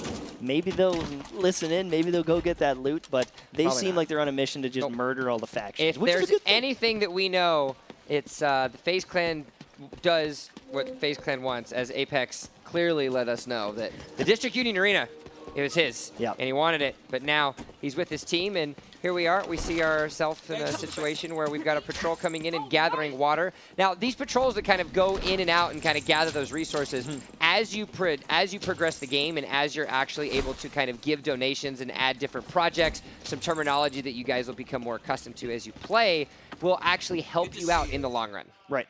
And those kind of envoys that are going out. Go inside. No, Apex, go inside. There's a supply room, please. Let's jump on with Loco and Ava, because they actually seem to know what they're doing. They ripping do. around the map, looking to go to the Viewpoint Museum, it looks like, for their next mission. We saw that one earlier today, but right now they're going down to a safe house. They're unlocking this safe house. So this is going to be a fast travel option for them, and allow them to find a couple Shade Tech caches around the map as well to upgrade their passives or kind of their skill tree, if you will. Also helps you with the aspect of liberation, which is a piece that we haven't really touched upon. Let's go into a little bit more detail on kind of the liberation and the projects that kind of occur within the Division 2. Right, so the projects are going to be kind of little side projects to do. thus the name project, where you can hand Look in. at you and your Right. wordplay. So you can hand in old materials. So for example, it says we need 5 different chest pieces so that we can, outfit our different patrollers. And so you can bring them back and get experience and rewards for them. Some of them being extremely valuable rewards because you can get things like blueprints for mods. You can make a new scope. You can make a new muzzle. You can make a new magazine to have more ammo or something like that. So these projects of kind of restocking and refurbishing and improving the settlements is very important. So we find ourselves back into, of course, Ava's and Loco's gameplay. They're taking down a lot of enemies right here from the Hyenas faction, and they're finding itself with another kind of random encounter. You guys saw the public execution a little bit earlier.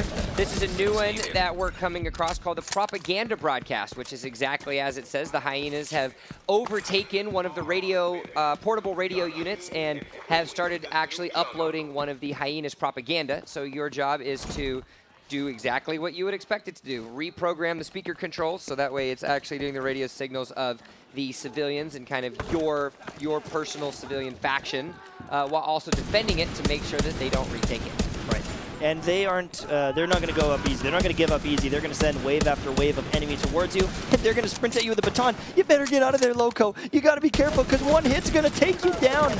But a beautiful team play from Loco and Ava. Look at this. I'm commentating like PvP. I have to say, it gets a little sweaty in some of these situations. It does. Like, you need a headband. Your heart is racing because when there's 4 different enemies flying towards you, I mean, it's Loco's terrifying. got a beanie. She's killing it right now with the beanie. Got a beanie, got the arm tattoo. Progress halted. A little bit of character customization. We're seeing that on the different characters. My guy, he's got a tank top and sunglasses, and that's all he's wearing. Period. That's it. Well, and some pants, I guess, but you know what I'm saying. Nice little shots there. Loco and Ava both kind of prioritizing that semi-automatic rifle, which is something that I think is definitely a higher skill cap. Oh no, she needs to reload because this RC car, once explodes, does a lot of damage and does not feel good. Yep, I love that. Sending out multiple RC cars from different angles that you got to take out. And if you don't take out the kind of controller, that one right there will continue to send them towards you. There's actually 2 of them, so they both have RC cars that they can send towards you. And you can see with that little symbol, aspect, that's exactly what it is there are the situations. Now she comes herself with a nice little key. Again, another opportunity to get yourself in a nice little extra bonus if you find yourselves a Hyenas key crate. I thought that was a high-end item drop for a second, and I got really excited because I'm a bit of a geek for the old loot. I think that's something that it's just developed over time. It's a sense of like just anxiousness of every time you see those colors pop up. What is it? What is it? I want it. It's just a key, but the key can provide you with an exotic loot drop if you're not careful. So Loco now continuing the barrage of attacks upon the hyena enemies, as she threw down her turret, and as we could see from her build a little bit earlier, definitely going for more of that offensive style build. Yeah, no, absolutely. Using the Firefly as well as that turret is a great option because the Firefly, you can use it to actually break the armor off of enemies. So if there's a big tanky enemy, you huck it at it, it breaks all the armor, and you can just kind of shred their health.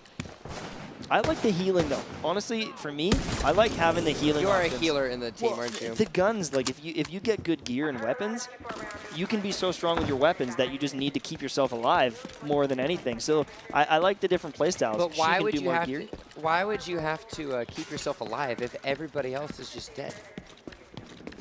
Because I need to be the guy reviving you guys. No. They can't kill me if they're already dead. That's true. That is true. Hey, that's very true. Getting a little bit of loot here hidden around this building. Always explore, guys. Always explore. Check things out because there's going to be crates hidden around. There's going to be, as you said, these little hidden chests. If you go into a hyena area, there might be a chest tucked away in a corner that you can get a hyena key from. And actually, a covert SRS, a fantastic sniper. I As hope well she as picks it up. some shade tech there. She picked herself up some shade tech, which gives you another opportunity to kind of upgrade your different skills and your perks and give you that extra bonus of customization, because the skills only unlock one of the 8 specific kind of techs that you have available. Right. You've seen kind of like the drones and the turrets, but the shade tech actually gives you an opportunity to customize that. So if you like the turret and you like what it does, you can actually change what the turret actually has and what sort of output it kind of can create for itself. Exactly. So your first first one's going to be free, and then if you want to get, so let's say you start with the basic turret and you want the flame turret, you need 5 shade tech. So you need to search out for these and get them. And you know, you can get some other rewards from doing that as well because they're hidden in kind of loot dense areas. Yeah, well, we've got Gassy Mexican. You guys have heard about him. You guys have seen him, and he is actually standing by with Anna right now to talk a little bit more about the game. Thanks, guys. I am down here on the floor with Gassy Mexican. How's it going here in Vegas for you, man? It's good. It's good. It's always nice to be in Vegas, especially, you know, at a crazy event like this. And then when you're done after the event, maybe hopefully don't lose money, but have fun. Absolutely. Well, it seems like you're having fun here as well. We hear tell that you are one of the furthest in the game. You're closest to endgame. Tell us a little bit about what you've done so far. Yeah, myself and Burke and Cletus and Cream and all of us in the late shift, we do a lot of stuff together, and we've been playing a lot of the Division 2. I feel like compared to a lot of people here, not dissing any of them, but we've just tried to grind a little bit more. Kareem's the one who's been going super, super hard. But yeah, we just got done playing some of that there. So it's nice to play on the character we've already, like, you know, made some progression on and did some endgame stuff because a buddy of ours, Gorilla Fent, is even higher than us. He's closer to endgame stuff. So it's fun to see the stuff that they have in endgame, but it's also scary because you still poke your head out and they'll just pop you real quick. But yeah, it's been really, really cool. What are some of the skills that you think it has tested hardest for you as a gamer as you progress toward that endgame? I think, honestly, it's just like awareness and being able to anticipate where, you know, your beefy, like, yellow, legendary kind of guys that have their giant, like, bomb armor on and stuff, while you're getting flanked from behind, not getting caught up in crossfire, and using, like, your special abilities, whether it be your drone or, like, your secret grenades and stuff, effectively in order to either keep them away from you or back up your buddies and stuff. There's a lot of really cool, unique, like, functionality in the special stuff that you can use. Is there anything in particular you think you're looking forward to in the game as you keep progressing? Honestly, I think it's just being able to see that sweet, sweet epic loot at the end game after you've been able to grind and you've put in all the work. That's kind of the beauty of these games, these loot and shoot kind of games. The fact with this one is all the main story quest stuff. You're going through a bunch of different like actual museums and stuff that they've recreated in the game. So it's cool to be able to have, you know, those missions and things later on in the game to check out while you're progressing and getting all of the really cool items. There's some games that have that ability, you know, where you grind and you get really cool weapons, but you don't have anywhere to go and use them. So it's nice to have both of them. It's been really cool. Awesome. Well, we won't keep you away from that grind too much longer. Thank you so much, Gassy Mexican. And guys, don't go anywhere because we're going to take a really quick break, but we'll be right back with more of Day 1, Division 2.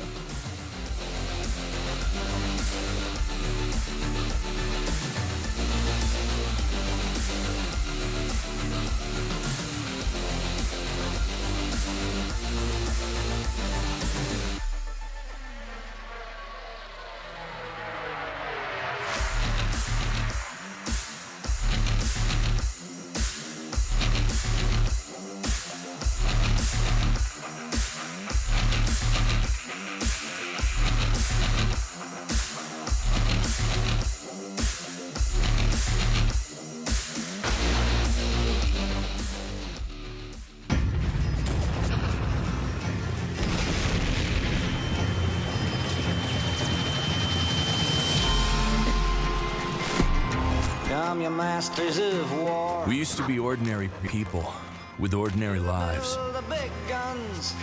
trained in secret, Hear the bell of death plane. only to be activated if the worst happened. Hear the bell of the bombs. 7 months ago, that day came. You to know I can see through your masks. Around the country, we fought to hold things together, while the virus tore us apart.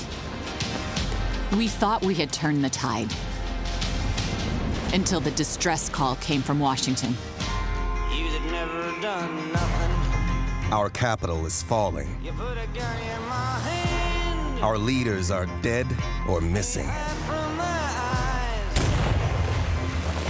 Anytime. Dark forces are moving to take control of our nation, and we are the only hope to stop it.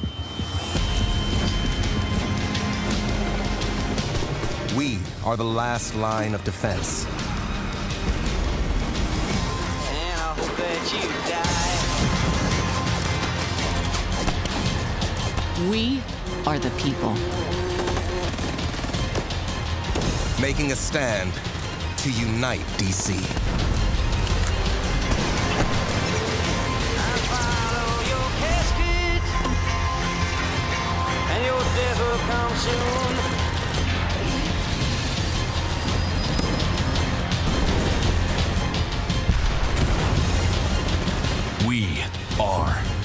division. And history will remember us.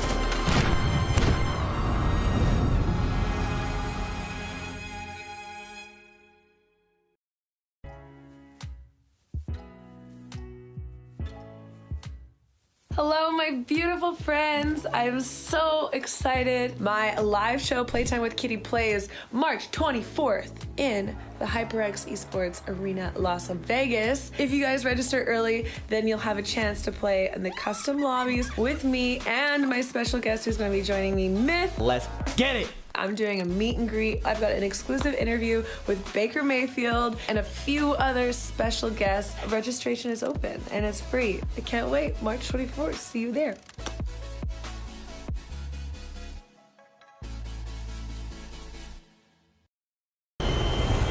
My fellow Americans, this will be my final address. If you can hear this, you are our last line of defense. If Washington falls, our nation will follow. Division agents, our future is in your hands.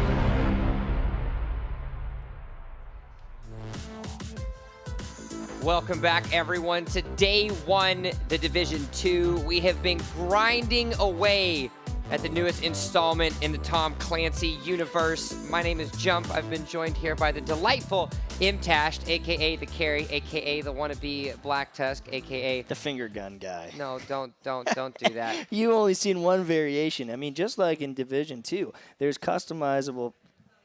Okay, I'll just move on. Is this where you're going right now? We'll stop. Customizable finger guns, ladies and gentlemen. Is You it don't want scope? to. I mean, come on. You don't want to man. look at us. You don't want to look at us. No, we're having fun though today. I mean, it's been a good time. We're checking out the game. It's exciting watching them react to some of the stuff that we saw. Like the first time we saw the sledgehammer guy, and you can see the excitement in their eyes while they're playing it. And I don't know, it's cool. I feel like a big like a Papa Bird or something like that, like watching them like leave the nest. I don't know. Well, Papa Bird can overlook from the crow's nest that we're sitting at because the FaZe clan is still going across their squad mission.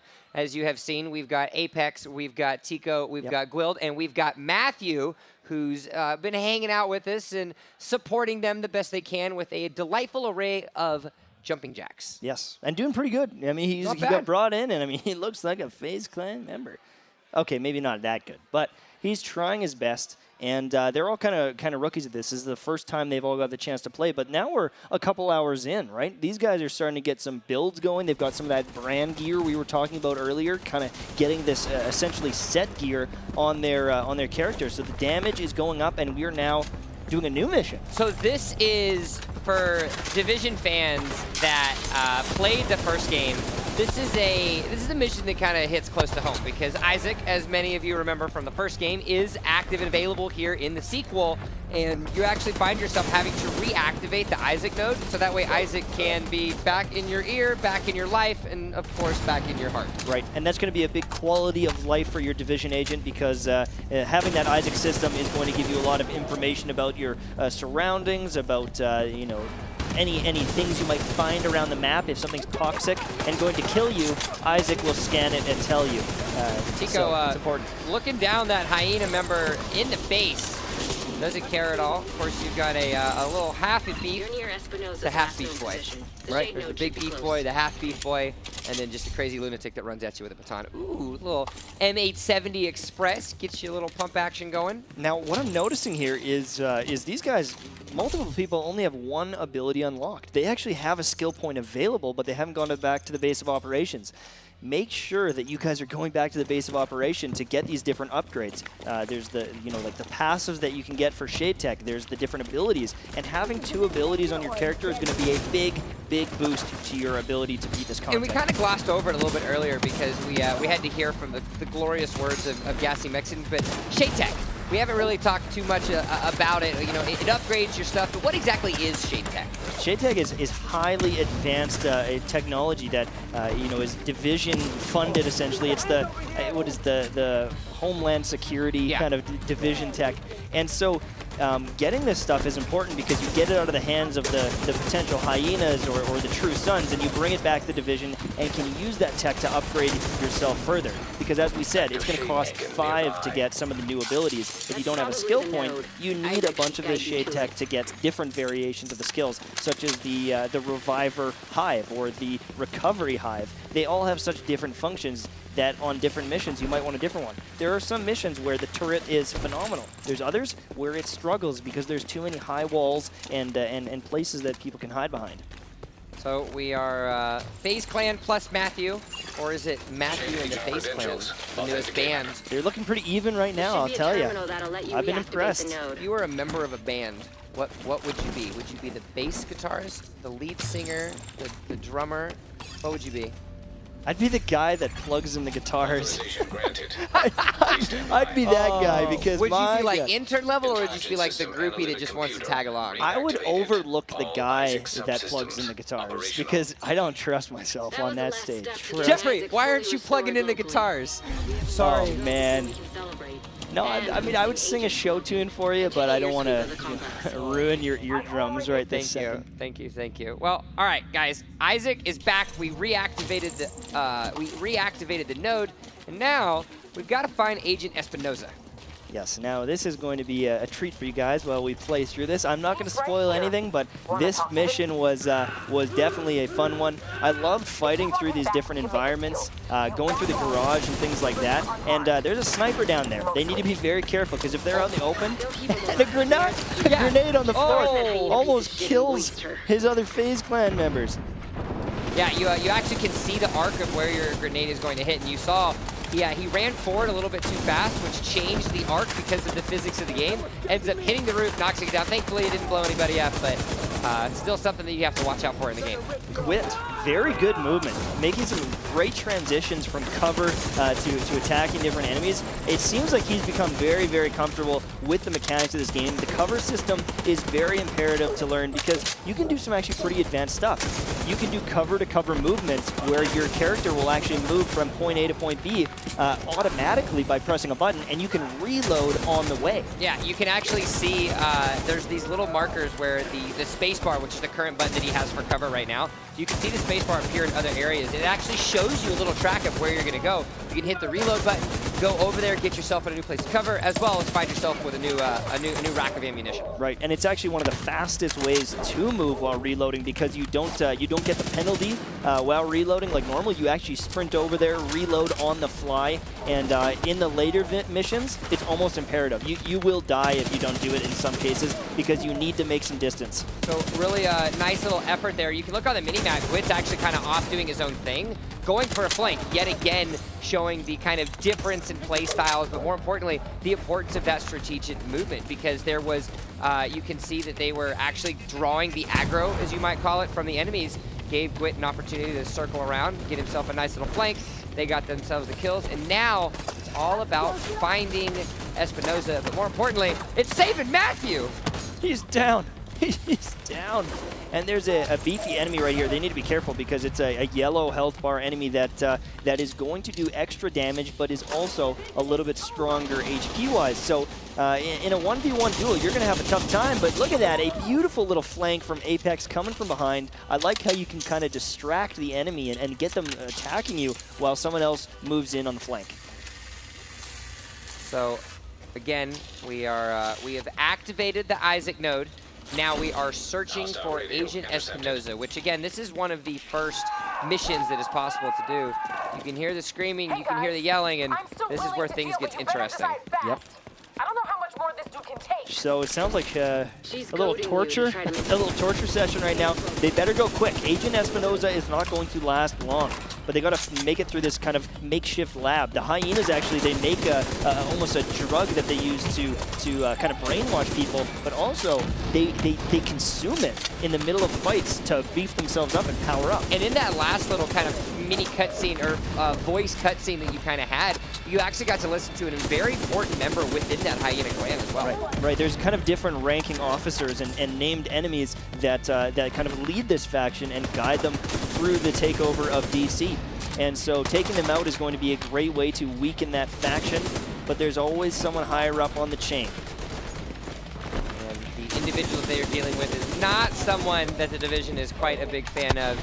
She is a ruthless leader within the Hyena faction. Is again, these FaZe guys, they are spreading out, and they're starting to now, I think, kind of get a real feel of the game of when they can't go undercover. And this kind of split formation that they're kind of creating for themselves is creating all the opportunities, although we do have 2 members down so far. I believe it is Gwit as well as Matthew find themselves, so it's going to be all up to Tico and Apex to keep them alive, because there's a beefy boy, and he's looking to rain down some pain. There's 2 beefy boys. Because they're playing as a 4-man squad, there's actually 2 that spawn, making it much harder for you. So while you can have the benefit of playing with multiple people and using different skills, they're going to throw more enemies at you, and it's going to be a little bit more difficult. Now everyone is pretty much getting murdered here. It looks like almost everyone is down, and they're going to have to give up and try that room again. But the mission's not over. They're going to get another chance, and now we're going to get some BM from the old Mega Gunner. I don't even know what to call that guy.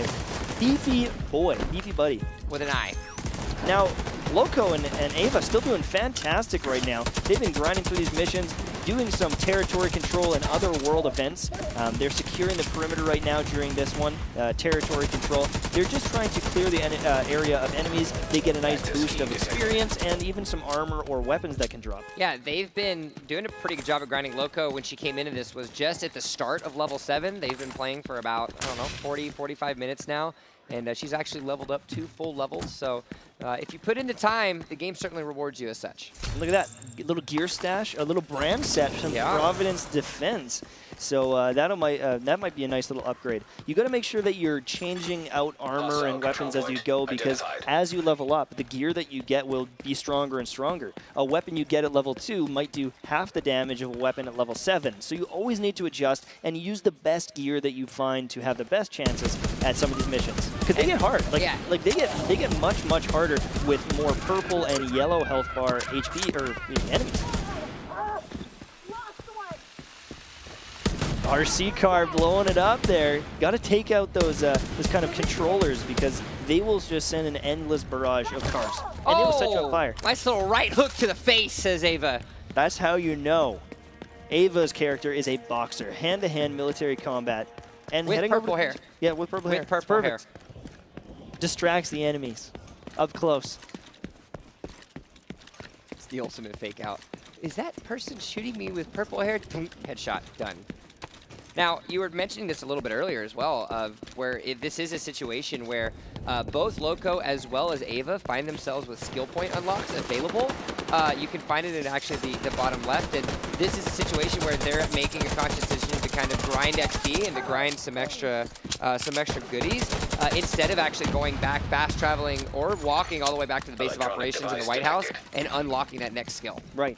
And I mean, you might want to play 3-4 missions with the same skills so you can get used to them, figure out how good they are. That's fine, but make sure you're going back. Make sure you're trading in your shade tech, because a lot of these missions will give you not only the skill unlock, but it'll also provide you shade tech. Some of them give you 5 or even 10 shade tech, and that is a lot of upgrades. You can get, you know, more stash size. So if you want to equip more, you know, have more gear in your inventory, you XP can for headshots as well. Yes, XP for headshots. That's XP actually for a good getting one. weak points. Yep, there's like these accolades that you can get to give you extra experience. Coming in and out of the building will be controlled from the production studio on the top I mean, there's floor. even stuff that's you get better materials for deconstructing. Yes. You can get better loot drops from field caches once you hit level 30. Lots of stuff. This is the Viewpoint Museum. We've seen this mission before with Haley Nick and Curvy Llama. Very interesting place just because of the control that it does provide you to be able to secure yourself now. As Loco is saying, you know what, I don't need an assault rifle. I'm just going to dink him with a couple of pistol shots. You know, one of the things I don't think we really touched on was with these missions, you play through them once, but you can replay them and get some fantastic rewards. Once you get into the end game, you can jack up the difficulty to hard or even challenging, and a lot of the enemies that spawn will be much more lethal. They'll be the better ranking ones, or even named enemies. So we find ourselves in a very important feature in our mission. We have cleared a section, and now we are trying to find Agent Espinoza. We can see it up there. Going to open up the shutters to go up to the next level and find what is the current state of our captive Agent Espinoza.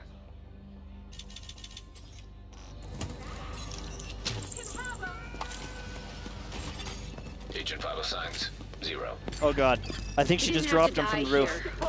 Yeah, so you guys didn't get to see the animation, but little spoiler for one of the first missions there. Our leader from the Hyena faction actually ended up just shooting Agent Espinoza in the face, letting her drop to her death, and now the Division agents, they're not happy. Nope, we're going in. We need to take out Coyote. I can't say that word, apparently. It's my Canadian accent. Oh man, I love it. It's visceral. Like all the gunshots whirring by and like the screaming of the enemies, it really makes it a kind of a heart-pumping fight. The music kicks in, the gunshots kick in, and these are pretty stressful fights in a lot of situations. Especially as a solo player, you don't have a team to back you up. So I definitely recommend playing with a team if you can, because it at least makes you feel a little bit safer. You can run to your teammates' arms when you're dead.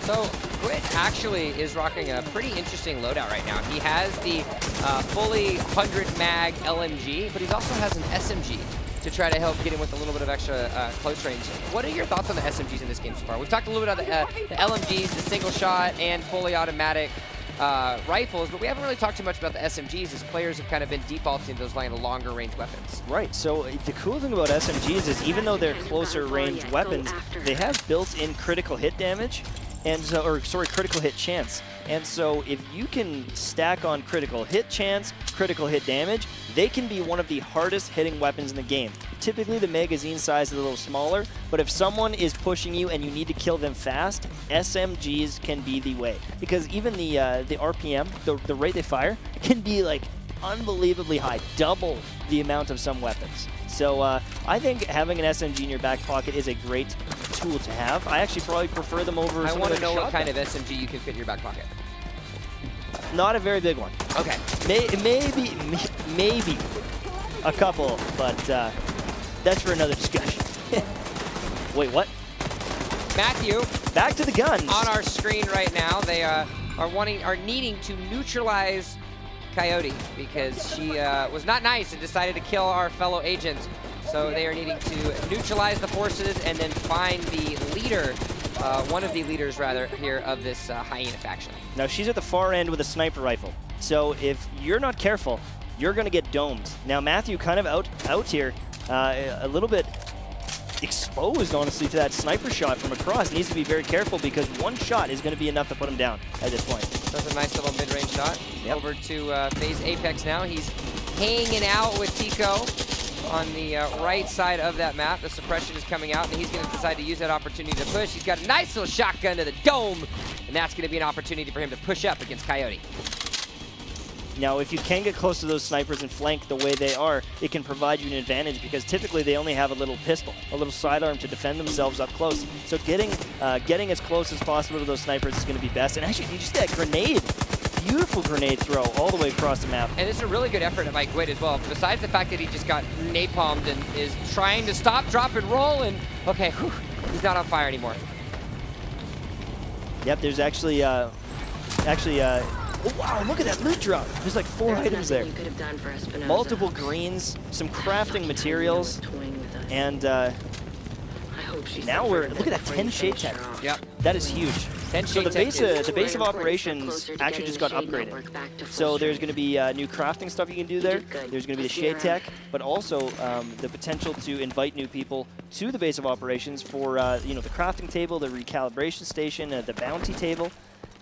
Lots of stuff like that. And it's not just as simple as just completing a mission. We are in a state where, again, and we talked about this at the very beginning of the stream, world building is a big aspect. So when you think about the missions that you're doing, you're completing a mission and you're recruiting an actual person. Right. There are physical humans in, well, digital humans rather, NPCs within the game that then become unlocked and then actually are the ones that man these specific areas. So you get one woman who unlocks the dark zone for you, and she's essentially your point of contact, your POC as they call them, when you go into the dark zone. And it kind of adds that sense of realism and that connection with the world itself, as opposed to just kind of a screen and you making something happen. Yep, no, absolutely. You even go in and invite them and say, hey, we need you. And they've got different kind of skills and talents that they bring to the base of operations. And so now we're going to another settlement here. It's kind of unlocked. A little fast travel there. You can see the fast travel in action. Now watch how quick this happens. Or just cut so the fast, initially. we teleported to Ava and Loco. No, it's seriously it's so quick though. So again, we are in the production studio mission of the control point here, where they go through different little production studios. You get a nice little view of what happens inside kind of a giant news station. Yeah. Apparently it's a war zone trying to get the best news out on the air. Or maybe that's just in the Division. I don't quite know. Now, with this mission, what's interesting is you can actually play this mission again near the end of the game when the Black Tusk invade, and it's completely different. There's different encounters, different enemies that spawn, the objective slightly changes, and so a lot of these cool areas that we've been to, you can revisit them for a very different experience after the game, you know, you hit level 30. And again, kind of prioritizing the vision of Ubisoft, kind of creating this game to be end game first and adding replayability, because we all know grinding that same boss 1,000 times to get that 1% loot drop, but if you can grind it maybe half the time, and each of those times create a different experience for you, then you're certainly going to add a sense of replayability factor to the game.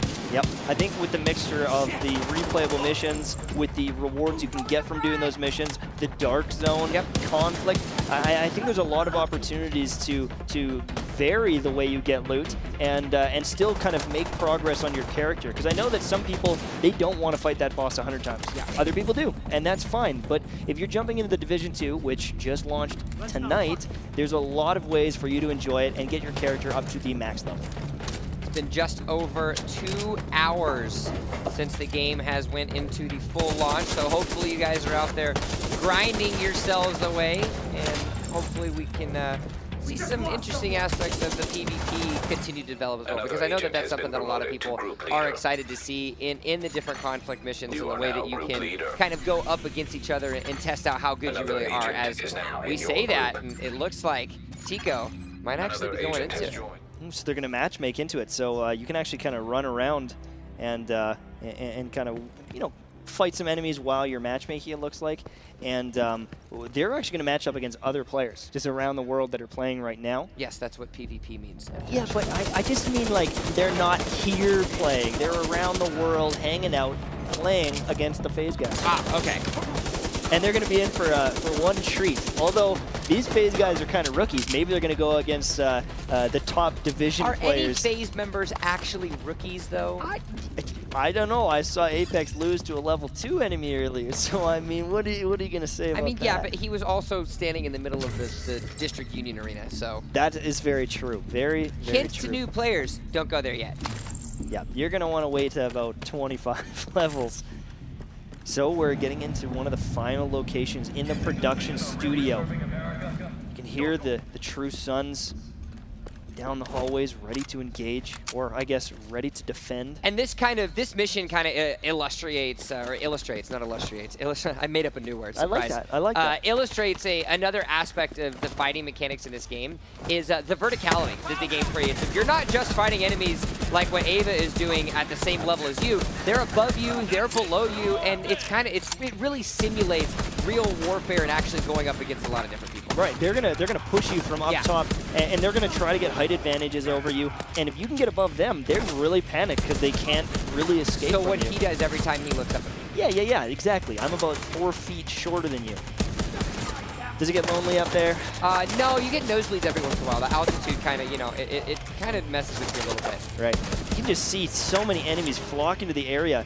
And, this engagement started hot. They ran in and attacked. But you can take this fight so many different ways. You can huck a grenade at their feet. You can wait till they clump up to chit-chat about the latest TV episode on TV. Although, I don't know if there's a lot of TV going around. I don't think there's a lot of TV times. going on right now. We are in a production studio, but it doesn't mean it's going to happen. Now, you actually got to see a moment there where Ava was finding herself a difficulty. She was landing all of her shots, but because that Emmy has heavily fortified helmet armor, then it's going to be a little bit difficult. You can see this is one of the most difficult enemies that exists. The enemy's laying down facing you and has a heavily fortified helmet. So as a result, you have to make sure that you have to hit the shoulder or the arm, because if not, you're going to be pounding a lot of shots into that head before you're actually doing real damage. Right, even with a high-impact sniper, it can take 4 or 5 shots to break that helmet off before you do any real damage. And he's laying down fire with an LMG, so if you dive out into that hallway trying to fight him, you will lose every single time. It's almost impossible to 1v1 those guys, especially in this early game when your build might not be completely optimized. We're seeing a little drone out now from Ava. Has that, able to help support her. You know what we haven't seen yet today? What? Seeker Mines. We haven't seen the Seeker Mine. Seeker Mine's one of my favorite abilities, and no one is using it right now. So, a fun fact for those of you that go into the Seeker Mine, it does exactly what it says. It seeks out the opponent that you choose, but more importantly, and I don't know if you probably have experienced this far, they actually can hop up different areas. Right, yeah, so, they like cling up and climb over it. It's terrifying. It's literally a giant grenade that has like bunny hopping capabilities and can jump up different aspects of the map to get to a second level to take down an enemy. Yeah, no, they're spooky, and the other thing too is some of the enemies in the end game, they'll use them on you, and they're so tiny that it's hard to shoot them. You can't really point precision. Can't do it. Yeah, they're just gonna friggin' roll towards you, and you just scream. Like I literally one time I just cried because there's nothing I could do about these Seeker Mines. I thought that was because I wasn't there playing. Yeah, you weren't there protecting me. You were protecting now my we're flank. learning. Yeah, got to get that squad. Look at that drone just flying around there. Those actually have a pretty long kind of uptime. So if you pop one and no one ends up shooting it, it can stay up there healing or doing damage for you kind of long term, like 2 minutes. But to go with that, it also has a pretty long cooldown time. Yes. The armor drone at level 1 has 108 cooldown time. So it might be up there for 60 seconds or whatever, but you're going to have to wait almost 2 minutes before it comes back and actually can help provide some more assistance. Right. And I mean, in a fight like this, typically if you use it, you're not getting it back until the fight is over. So you got to make sure you're using it at a smart opportunity. We just actually saw it ran out of time. It's actually 160 seconds. Yeah. So like that's insane. That's a huge one. Of course, you can also build to cooldown reduction. Like you can get cooldown reduction and things like that will allow you to use it much more frequently. And the best part about that as well is for those of us, of course, everybody plays games a little bit differently. If you're one of those math nerds, I know you and I kind of float towards that area when you think about games like this. There are so many different combinations and different ways that you can balance statistics and cooldown reduction and plus and minus, and it would give a normal person a headache, and it definitely gives us from time to time. But it just shows how deep the customization features are within Division 2. Yeah, there's actually a guy on YouTube, Marco, that does these unbelievably good guides showing different DPS and damage to elites versus weapon damage, and I've been watching some of his videos just to make sure that I'm building my character right, because there's some people that played the first division and have brought a ton of knowledge into the second game, so people like me that are a bit of a rookie as well can enjoy and kind of improve. Now, that is a different turret as well. That is a sniper turret. That will pinpoint on an enemy and truck them with a sniper bullet, but you have to make sure you actually point it at one of the enemies. So now a interesting combination. Ava has actually decided to find herself a delightful little sniper there. She's going to zoom in and try to get some nice little shots. It's actually a semi-automatic with a 12-buy on it. Wow. So getting some bonus headshot damage if she's able to hit those shots most likely will one-hit any of the lower tier enemies or even hit the weak points. Look at the focus, the sniper focus, trying to line up those shots. Need to be careful though, because when enemies shoot you, it will actually jolt your aim a little bit and make it harder to hit. So you got to be kind of smart when you pop out of cover. Yeah. Great effort though by Ava and Loco to throw down both their normal turret as well as their sniper turret, so they can get a little extra firepower down. She ends up swapping weapons and gets a little bit of a better situation for her. The fire comes out, but the flames have not died out just yet. I love that little analogy. Now I think this is some of the most efficient semi-automatic rifle usage we've seen. I personally haven't used them that much, but seeing how effective they are here, I actually might pick one up because I've got a couple to drop, but I just haven't really switched to it. So I think it's going to be kind of cool dabbling with these different weapons and changing up my build as I go, just to experience, you know, what is the best. It also depends on what role you want to fill as well. Very true. There are those players that like to play those kind of sniper healers, especially in this game. It's a very real possibility where you have your armor drones, you have your your revive hives and things like that, but you're also sitting in the back with a sniper rifle that you know, trying to get some high impact as well as helping out your enemy team from or your helping out your teammates from afar. Right. So if you're jumping into the game, what would you say your favorite loadout is to use right now? Skills and kind of main weapons. I think for me, I am personally I actually go in line with what Ava and Loco. I prefer the single shot. Because it's much more precision. I find myself to have semi-decent aim, and the first time I played the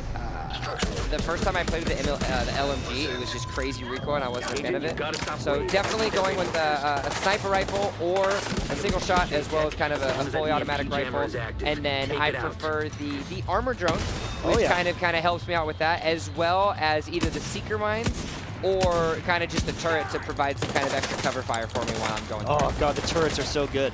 Now this is interesting because there's actually EMP jammers in the area, so they're not able to use their own abilities. So they are a little bit handicapped here, going to be a little bit more difficult, but it's also a test of time. There's multiple enemies between them and the jammers, and if they don't take out the jammers, the radio tower is going to be destroyed, and the mission is going to fail. So they need to take out these jammers as soon as possible, while hopefully not dying along the way. Multiple enemies though down these hallways that rush you with shotguns and assault rifles, and they haven't even found, I believe it's Captain Briggs is the boss. Captain Briggs is the boss for this one, and she walked past the first one. There's two on this first level, and then one kind of down. You can actually see the pulses kind of resonating from where the actual EMP jammers are. So they're gonna have to get to it, because if you can look on the top left, the protected radio mask, it's only sitting at like 40% right now. Yeah, one tip if you're struggling with this mission, try to kill at least one of them as soon as possible, because the more of them that are up, the faster the health is going to go down. So if you can kill it quick. Now they need to be careful, because enemies are going to be spawning up these stairs, and it is going to get hairy very quickly. Shotgunners and flankers going to be pushing in on them right now, and a ton of strong enemies. So it's not Briggs, we were wrong. It was actually Staff Sergeant Wade. So this is a very big and important mission for them. Of course, you have to kill yourself an enemy leader, and if they can defeat him here, then they're going to end up beating the mission. Now this is one of those heavy gunners as well. He's going to have heavy armor that is going to be need to be broken before they can really do any major damage.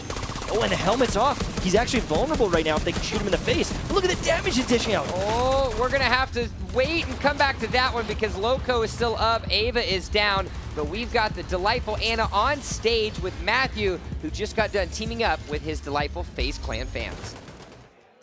Thanks, guys. I am here with Matthew. Matthew, you were excited to come on stage because I hear you are a big FaZe fan, especially Apex. Absolutely. And how was it playing on stage with people that you were big fans of? Well, like I said, I've been a huge fan of FaZe since back in the day. Getting a chance to play with these guys, dream come true, absolutely awesome. It felt like playing with my friends back home. That's awesome. Was there any particular moment in the game that you will treasure that was awesome for you? Absolutely. There was one part where we were doing a story mission, and these two like juggernaut-like guys, just a lot of health came in. We were all freaking out, like, oh my God, why is there two of them freaking out? We all died, but again, it was fun, it was laughs. Again, it felt like playing with my friends back home. We are so glad that you got to play. Thank you for spending time on stage, and we'll let you play some more before we have to go tonight. And guys, don't go anywhere, because we have more Day 1 Division 2 coming right up. Yeah, thank you so much. And do I just sit back down? Or? Yeah, I think.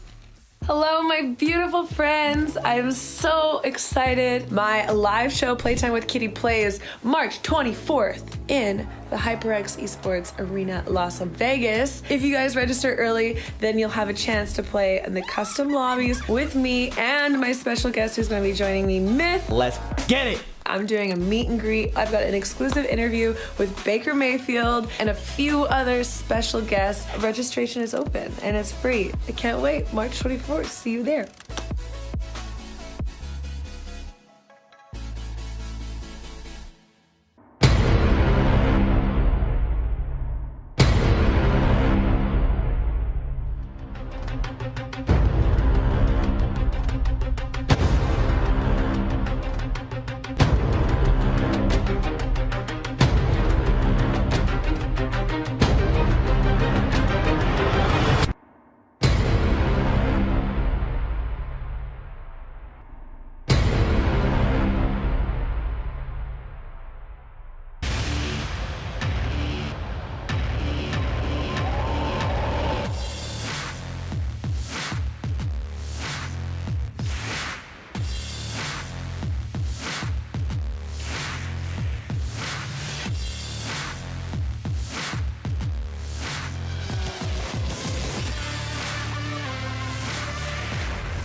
welcome back, everyone. Welcome back, everyone. We are doing the Day 1 Division 2 event here in Las Vegas at the Esports Arena. Having a blast. I'm with my boy Jump. I'm MTash. And today we've seen a lot of different stuff. We've seen some of the early story missions. We've seen some control point captures and some different settlements upgrading along the way. Yeah, it's been a solid effort at kind of seeing the direction that a lot of the different players want to go. We've seen a lot of the same missions. And the great part about it is because we're not really given that much time, I mean, this broadcast is, what, roughly 4 hours or so? We're not able to really dive into some of the mid-game sort of things, but you can at least get a good feel of the missions, what they stand for, and the sort of obstacles that you're going to face early on in the Division 2. Yeah, absolutely. I mean, this is a deep game. This is not something you wrap in one night. I mean, even myself, I'm essentially playing non-stop because of my YouTube channel, and I'm putting 8, 9, 10 hours into the game, and it took me 3 days to beat the campaign. So, and that's just like the level 1 to 30 grind kind of thing. So imagine getting to the end game. Oh, look at that. Was it a high end? That was a high end. A high-end level 7 gun? Yeah, it was. Oh, baby, look at that. Already getting some nice little drops as we are back on stage with Ava and Loco. They are heading towards the Air and Space Museum, which is another one of the main story missions here in the earlier stages of the game. Now, we haven't seen this one yet today, so hopefully we get a new little scenery to enjoy 25 meters away. This is going to be a little interesting start to the mission. Check this out. Watch this. A betrayal right at the beginning of the mission. Took you long enough. Here's the deal. I let you in, you let me go, okay? There's ordnance in there that crosses the line. I don't want any part of this shit. So you are, before this mission, given a piece of intel from a True Sons soldier that might not be a big fan of what's going on. Kills one of the fellow True Sons soldiers and lets you know that, hey, there's some sketchy stuff inside. You should go check it out. So Loco and Ava have now begun their assault into the Air and Space Museum in an attempt to find some interesting things and ordnance that the lone soldier doesn't necessarily agree with. Yep, absolutely. You can see that even in these factions, there can be some disagreements. There can be some, this different personalities or clashing perspectives. The True Sons are this military, group. So I'm sure a lot of them have a lot of honor and respect in seeing how dark some of these I guess, higher-ups can be, and the lengths they'll go to take over DC. It's too much for some people to stomach. That's why the Division's here, because they need to take these bad guys out. Division Agent Jump and MTash need to do this mission still. Well, I mean, I already beat it, but I need to carry it. I beat this mission too, thank you very much. I highly doubt it. This is a pretty tough mission. I mean, look, just because I'm not walking around with a freaking 450 score and the delights that come with that doesn't mean that I don't have access to. My little pea shooter of a revolver can help out too, my friend. So they're actually a level low on this. So they're going in at level 9. It's going to be a little bit tougher for them, but if they get enough kills during the mission, they'll actually level up before the end of it, get a field cache. So field caches are actually, with each level up, a little loot pack that you get to gear up and power up your character. So if you get lucky on it, you might find 2 nice pieces of gear, a weapon and an armor piece, to help you push back through the end of the mission and hopefully beat the boss at the end. Hey man, agent level is nothing but a number because confidence knows no bounds between Loco and Ava as they are trying to gain access now into the museum. Go a little bit to the left there. There's a parking garage, guys. Follow the. You must play this a lot. You know the whole mission structure already. I'm still getting lost in this world. There's so many nooks and crannies and just all right. You know what? You can get lost in the sauce. We're gonna throw it down now to Alex, who is going to find us a new fan to play with the FaZe Clan members. Alex, what you got for us? Oh, hello, everyone. I'm still here on stage at the HyperX Esports Arena, and I'm still Alex Korea, for better or for worse. And I just want to say, hey, everyone's still watching. Thank you so much. I know in a lot of the country it's the wee hours of the night, so I'm going to give you a one-handed, not well thought out round of applause for that. Yay! You're still up, and you're probably playing the game in another window, and I appreciate that. But there's still a lot to do here tonight, and as you can see, Still an empty seat here up on the stage. Matthew had to go save the world elsewhere, I'm assuming, in that awesome suit. So we're going to get another member of the audience up in this chair right now to continue playing with some of the Apex Clan. FaZe Clan. So, maybe I just gave it all to Apex. Is that all you? Can you run the whole thing now? Yeah, you're running all of FaZe Clan. Great. You're the CEO. Yay. Let's go ahead and see who's going to play with them. Is there anyone in the audience who thinks they could step to the challenge? I see someone who I'm going to choose totally based on his hand going up first and not because they had a service dog. Let's get them up. I can't see. I don't even care about the person. Let's get the service dog up here and the person attached to it. Here we go.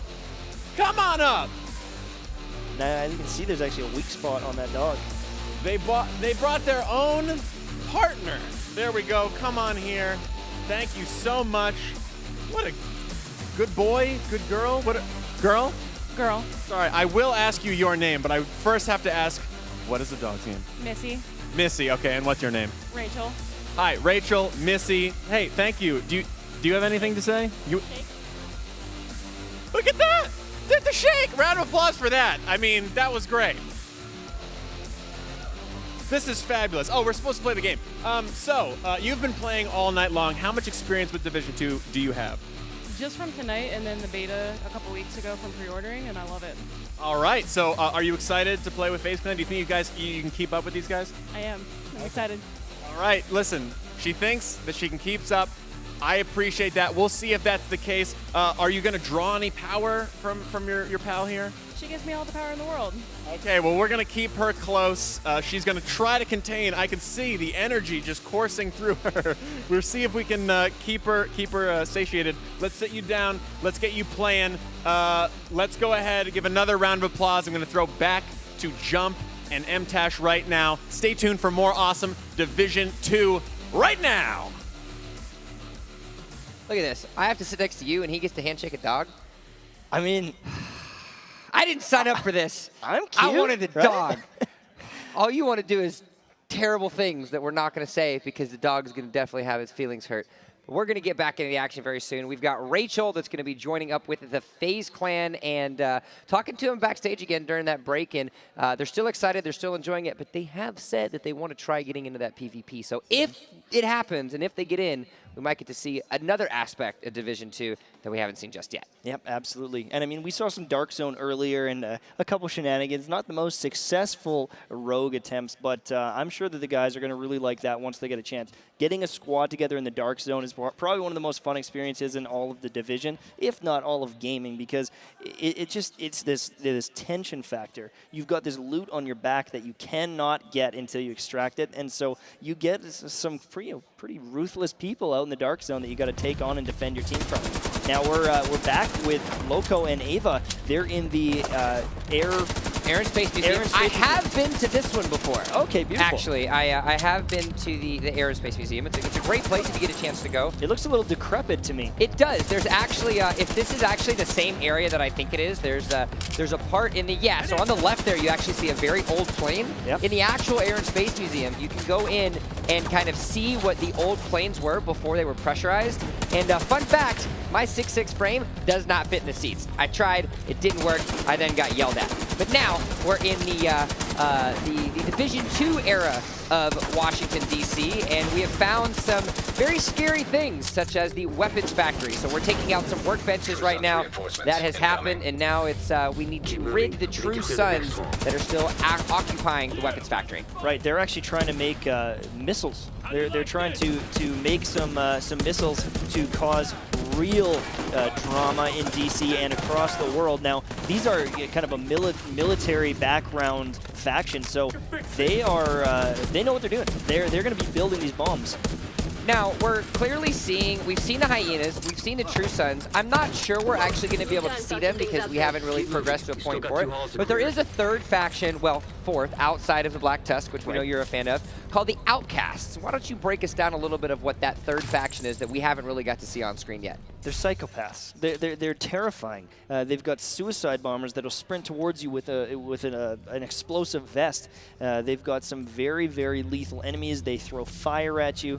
and they're actually quite prevalent in the dark zones, or at least dark zone east, from what I could see. But they add a little bit of variety the way they play out, and they are obsessed with the disease. They're trying to spread that disease as much as they can and keep people affected by it. So you see a lot of them with gas masks and stuff because they've been around disease stuff. But look at this. Look at this beautiful view. We're here at the Space and Science Center checking things out, looking at the stars and getting shot at. Oh my god, a sniper in the roof. It is. There's a couple snipers in the rafters there. Thank you for letting us know that the Earth is 6,371 kilometers. Now it's continuing to reach the hall here. So we are in the second hall currently, and we need to take down these True Sons members so we can get to the third hall and potentially take down the rest of the terrifying ordnance that still exists. I love the contrast, this peaceful music, looking at space while you're absolutely fighting for your life. There's people entering in the rafters, shooting down at you. There's people entering from the doorways left and right. It is a constant struggle between, do I focus up top, or these guys running across a room that are on fire and hucking grenades at me? The True Sons might say that just as this room is a masterpiece, Warfare is a masterpiece as well, considering they are the ones that love to fight. Ava doing a really good job there using the shotgun to blow up that fuel canister to get some extra fire damage down and taken out. Remember, there's one more sniper left remains. She's trying to do some long range with the buckshots there.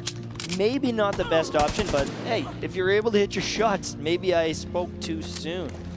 Look at that, just enjoying the world and getting killed. You gotta be careful. Ends up getting caught up in the scenery. Something I am familiar with 1 or 2 times in my career. I know that I can be distracted. Yeah. That's why you're not allowed to stream with a face cam, because, well, then I just can't focus on the gameplay. No. But look at this, crawling to safety, using that cover, getting behind cover, and hopefully getting the revive. Is it crawling to safety, or is it just forcing your teammate to revive you? It's like, hey, Loco, I'm hanging here. Can you just decide to revive me? And Loco says, fine, Ava. I'll revive you. So they get the revive down. Nice little Grenadier gets the grenade out, but not before Loco's able to roll around and continuously playing Ring Around the Rosie with the True Sons as they're trying to eliminate them here in the second hall. Yep, no, this is a stressful little room because there's not a lot of room for error. If you don't kill the Grenadiers, they can really force you out of cover and into their other teammates. And if they got a shotgun, you're going to be in trouble. And as I said before, with those snipers aiming down, it's tough. Now we're back on with the FaZe clan. We've got a new member joining in today. It is, and it does look like we are actually finding ourselves into another story mission of finding the agent's notes. So this is kind of showcasing one of the first safe houses where you're getting intel from previous division agents or division agents that are out on missions right now. So these are little bases to get intel, to understand the map around, to find shade tech, and even matchmake with other people for bounties and things like that. All right, MTashed, I've been good. We've been bouncing off each other all day or all evening thus far. I'm going to put you in the hot seat now. Sure. We keep talking about these contaminated areas. There's gas everywhere. There's mentioning of this place called DC, or not place, but this thing called DC-62. For new members that have not played a Division 1 and are still trying to learn about the universe that is Tom Clancy's The Division and the Division 2, what is DC-62 and what impact does it actually have here on modern day society? Right, so they were actually trying to get a vaccine and to cure people, but what ended up happening is it was even more potent and vile than the original kind of dollar flu. And so what ended up happening is a lot of these areas became contaminated, and it ended up killing people at almost a faster rate than the original virus. And so now these massive military zones are infected, and you cannot go in them without fear of getting the disease yourself or getting poisoned by it. 10 points for you. You get that. You can put that in your pocket. And look at what we're actually having here. We've got Rachel that has shown up with looks to be her own controller. She is playing from an Xbox controller. Now, they are playing on the PC client, but the delight that is modern technology in 2019, you can plug in your controller and forever be controller gang, as they call it. And so now she's hopping across and still ripping some shots. Getting that aggressive flank going. Now, do you play on PC or do you use a controller? PC. Yeah. Yes. And see, I've played on both. I really enjoyed it on PC. I like some of the I guess the ease of access with the controller. It's a very chill experience. You know, a couple button presses here and there, and it feels pretty comfy. But I am definitely liking on the mouse and keyboard. There's just something about it that feels right for me. And I think part of it is just how easy I can change my weapons with the keypad and like the flick of the scroll wheel and things like that. I've been really enjoying it, but. When I get my hands tired, because I've been playing all day long, sometimes I'll switch back to that controller and feel right at home. So it's hand fatigue. It's embarrassing. That's how much I play. that I have to ice the I'll hand. buy you some hand fatigue cream for Christmas this year. Is that a thing? I don't know, but I'm going to research it. Rachel, remember our VIP guest, with her, and I believe Misty is the name of her fantastic service dog, are hanging out on stage now, squatted up with our FaZe Clan members, Apex, Tico, and Gwit, as they are going through, just going down the streets of DC and wrecking chaos on any faction member that seeks to oppose them. Yeah, as long as you're killing enemies, you're helping people out. You're making progress towards things.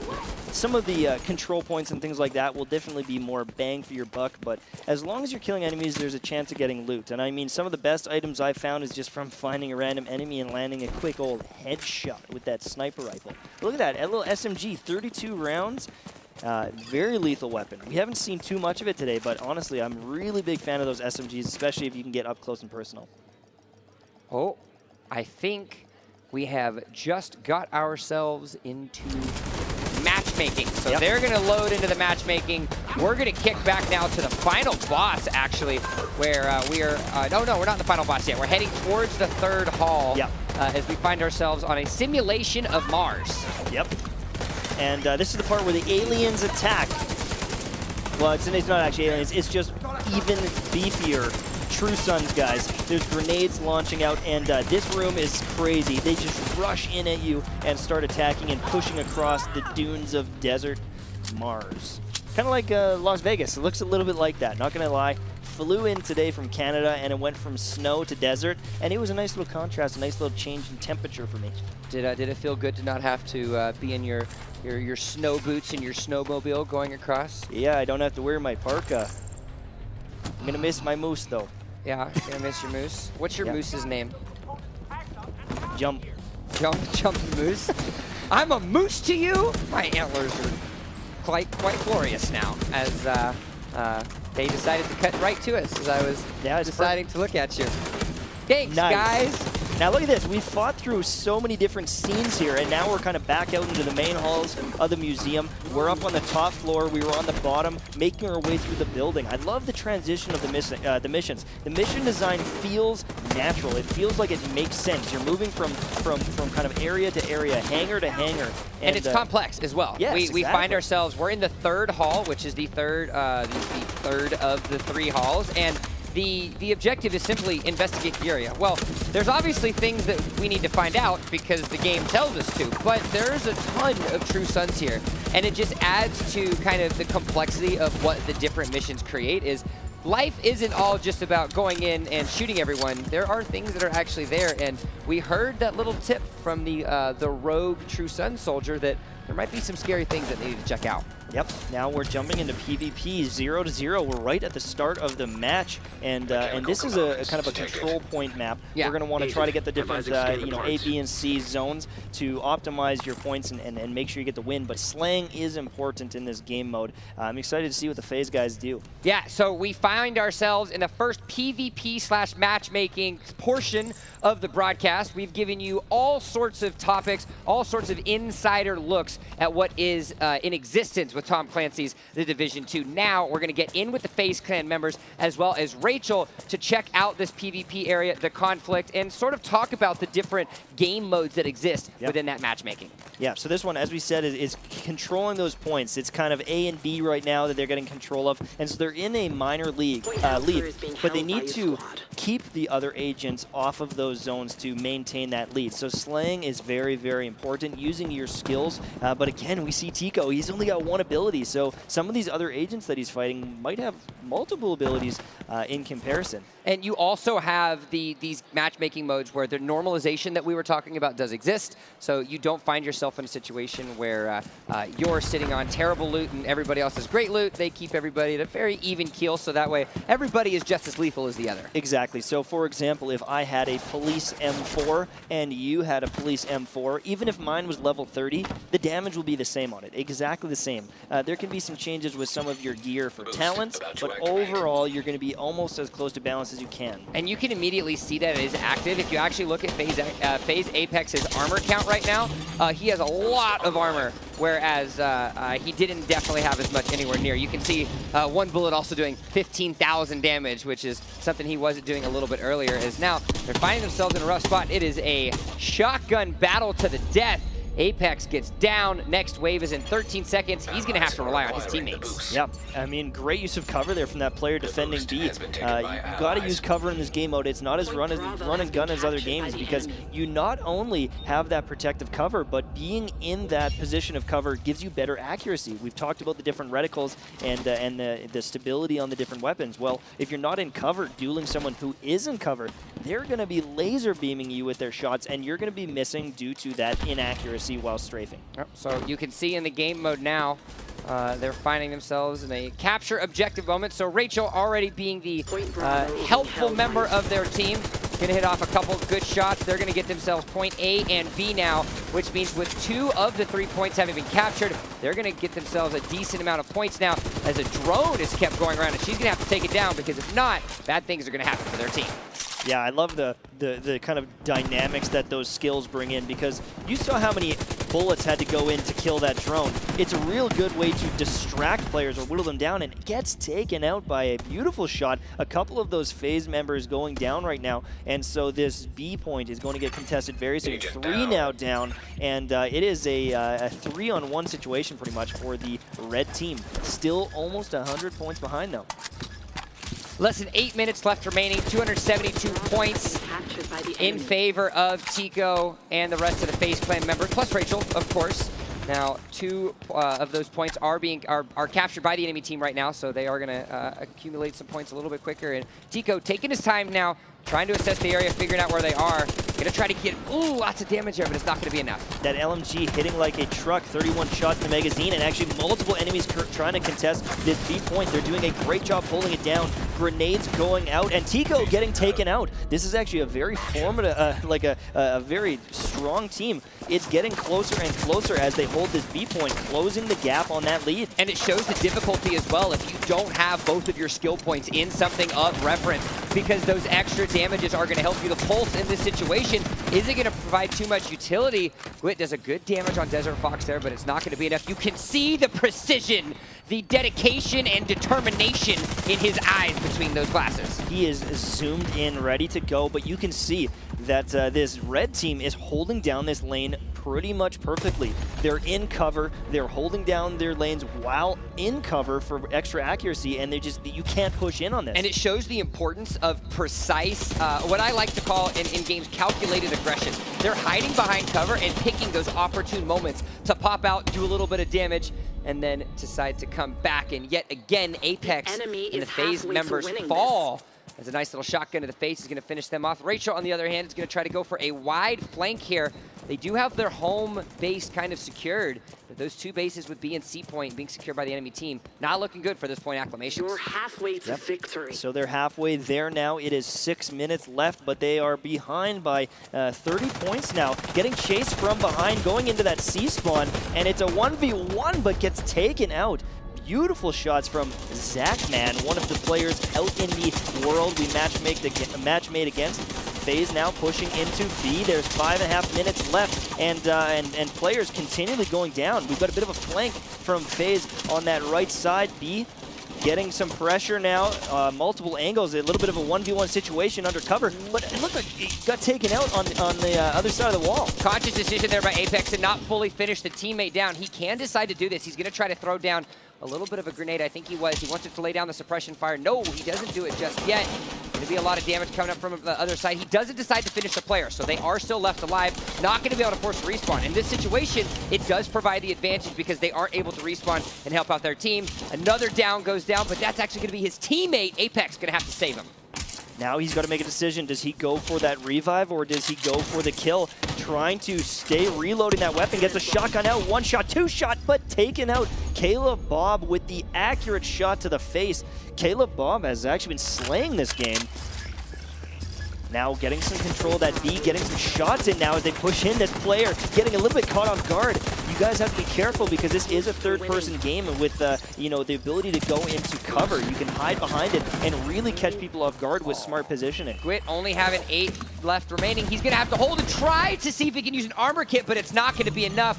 A couple semi-automatic shots are gonna happen, and FaZe Apex is like, get me out of here. Let me throw myself over the fence. But instead, he's not actually leaving. He's just gonna try to go for a flank.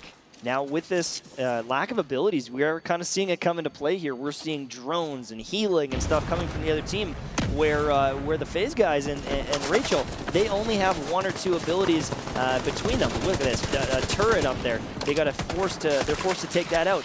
These extra abilities are making it a lot easier for that red team to hold down this area and really protect it. They continually hold B. Really good job by Tico there to take down the turret and then get himself in a different direction for a flank. You know that these guys have played together. You know that they understand the high-level aspect of play, but without the extra utility at their disposal, bad things are going to happen. Gwit goes down. He's going to have to be forced to respawn. Lots of damage heading their way. There is 30 points left remaining now between a defeat for the FaZe clan and a victory for the enemy team. Yeah, things are getting pretty dire here. They're going to need to make a coordinated final push and hold down B like crazy. You can see, though, the heal's going down, the drone's going down. They're at a massive disadvantage gear-wise. That was the armor drone that we were just talking about, helping out the enemy team. Tico's going to end up falling. Apex is the one of 2 members left alive right now. 725 points left remaining. There is almost down to the wire. 750 will get the win. 3 minutes left to go. It's looking bleak for the FaZe team. I am so curious watching this, what some of the top teams will end up doing for their skill setups. A guy with a ballistic shield, a guy with a turret and a drone. There are so many different ways you can play those games, but even in defeat, you're still going to get some loot from playing this mode. So it's definitely rewarding and fun to do. If you're playing in a clan, you can actually get progress towards upgrading your clan. So definitely try Conflict when you have a chance. And it shows how fast-paced it gets as well. Yeah, absolutely. There was those kind of longer, drawn-out fights that we've seen in the story missions and the PvE thus far. The Dark Zone is kind of a good middle ground where you have those kind of siege moments, and then you can decide to speed things up and go against kind of a public member that's there. But then you get yourself in these kind of conflicts that we saw with Domination, and it was just quick, rapid fire. Right. And you got to be quick on your feet, and you got to hit your shots. Yeah, it's more of a run and gun kind of thing. You can to dive into it, but we're actually in the final part of this mission here. Lieutenant Kelly here getting actually blown up from that ammo pack. That was one of the weak points that you were talking about earlier. Yep, exactly. So if you can take advantage of the weak points, even the toughest enemies in the game can go down quite quickly.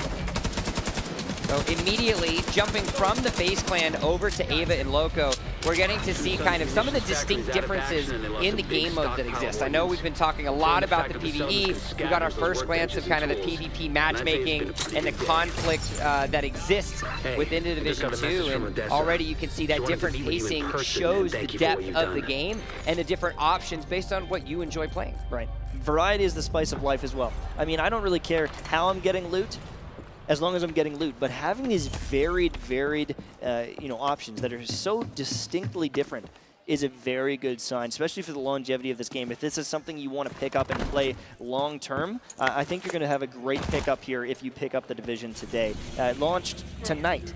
Just a few hours ago, it went live for everyone. There's been some people that got the premium edition, the gold edition, that were able to play since Tuesday, I believe. But with the gear normalization and some of those other tools, it's very easy to jump in right now and catch up to these other players and hopefully make some friends along the way with some of the systems, the clan system, the request for help system, allowing you to group up with people and take back DZ together, or DC together. We've been going for almost 4 hours now, and for those of you that have been with us the entire time, there has been a lot of information thrown to you and a lot of tips and tricks and little things that myself and MTash have tried to bestow upon you. But at the end of the day, and I think you can agree with this, the easiest way to kind of get in with things, the easiest way to get the know-how is to just play the game. Don't feel like you have to have this direction or this area. The best part about open world RPGs, about PvE mixed in with PvP elements that you have in something like The Division, there is a play style, there is a way of playing the game that fits everybody around. And so it doesn't matter if you want to spend 10 hours doing side missions. Well, you know what, buddy? You can spend 10 hours doing side missions. Exactly. If you want to just customize the way your character looks all day and get cool masks and things like that, that's an option too. Have fun with it. Go play and get lost in that world, because I know the second I'm done here, that's what I'm going to do. I'm going to get on the old laptop at the hotel room and play away. I want to know what hotel room you're staying at, because that's some dang good Wi-Fi to be able to be doing. It's good enough. It's good enough. Yeah. All right. Well, actually, we're here at the Luxor. We're at the Esports Arena in Las Vegas, so we got a room here. Thank you guys for letting me sleep here and not have to be on the street. Appreciate it. He doesn't have to sleep on my couch. That's right. We've been going for almost 4 hours here at the HyperX Esports Arena with day one. Tom Clancy's Division 2. It has been all sorts of adventure thus far. We've told you about the settlements. We've told you about DC. You've seen some of the exciting landmarks that exist, the different factions. There's so much. His attempt at being a Black Tusk. And I think, you know, as we get closer to the end of this, I think this is a moment of, if you could bestow one grand piece of advice to anyone who is loading up this game for the very first time at home, what do you think it would be?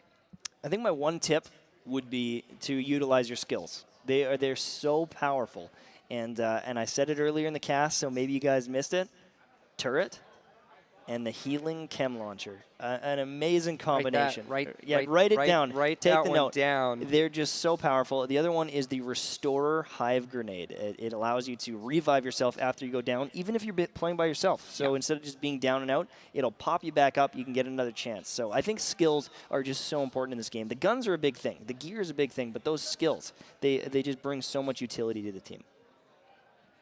And I think as well, we've seen a lot of kind of varying playstyle. Now I know we keep touching upon variety, and it's something that kind of changes a whole up. And you know, you want to talk about variety and the kind of different playstyles that exist. We actually just got to see the kind of tutorial moment for mods, which is a huge aspect of this game and completely changes the playstyle with the weapons that you enjoy. Right, absolutely.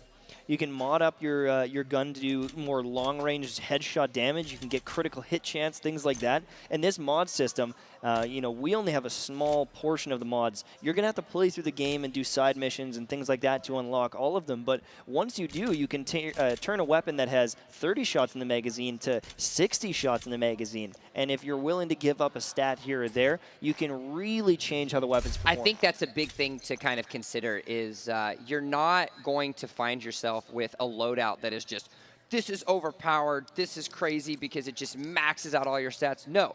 Division 2 explicitly puts in with the mods, the weapons, the skills, the perks, everything. For every positive that you're going to get, there is a negative that you have to deal with. And so it allows you to kind of create a direction that you want to play. Do you want to have extreme stability? Sure, but your reload speed is going to be low. And it kind of gives you that give and take that helps mold you as a player and as an agent on the field. Yeah, the nice thing is in the late game, the gear does get pretty good, and there's quite a few bonuses available, so you can really, you know, protect yourself from going too far into the negative in stability or accuracy or crit damage and things like that. But I think that's part of the beauty, is if you want to be this kind of berserk guy that does the most damage, but you don't have as much armor, you can do that, and it's actually an effective playstyle. You can be like the DPS guy. If you want to be the tanky person, you can do that as well, and kind of protect your team with the ballistic shield and heals and things like that. Well, we find ourselves near the end of the day here at the HyperX Esports Arena. We've seen all sorts of amazingness that is to come with Tom Clancy's The Division 2. MTash, any last words before we kick off for the day? No, I think we said it all. We talked about the game. We had a lot of fun. I enjoyed speaking with you, everyone that had us out at the Las Vegas give you a little handshake Esports for that Arena. one, sir. It was great. Now, if you guys are interested, the Division 2 is out. make sure to pick it up and enjoy it the way I will be the second I get home. Well, like we said, guys, you've seen everything from the story to the Washington, D.C. sights and sounds that you can look around. You've got the different factions. There's a whole notebook of things that we didn't even get to talk about because there's so much action and left play in the game. My name has been Jump. This has been MTash. You have been at day one, the Division 2. So for one last time, let's throw it down to Anna with some final thoughts. Thank you guys so much. You have been amazing guides through this entire night, and I have had such a great time here at Day 1 Division 2. I want to say thank you so much to everyone who came out here to the HyperX Esports Arena. We have had a blast here. And if you couldn't be here in person, thank you so much for tuning in on the stream. It's been an absolute pleasure having you with us. And don't forget, March 24th on this same channel, Playtime with Kitty Plays debuts. So be sure to tune in. Now, right now, the Division 2 is out. You can go play. I don't know what you're doing other than playing right now. Go save DC. Goodbye. Good night.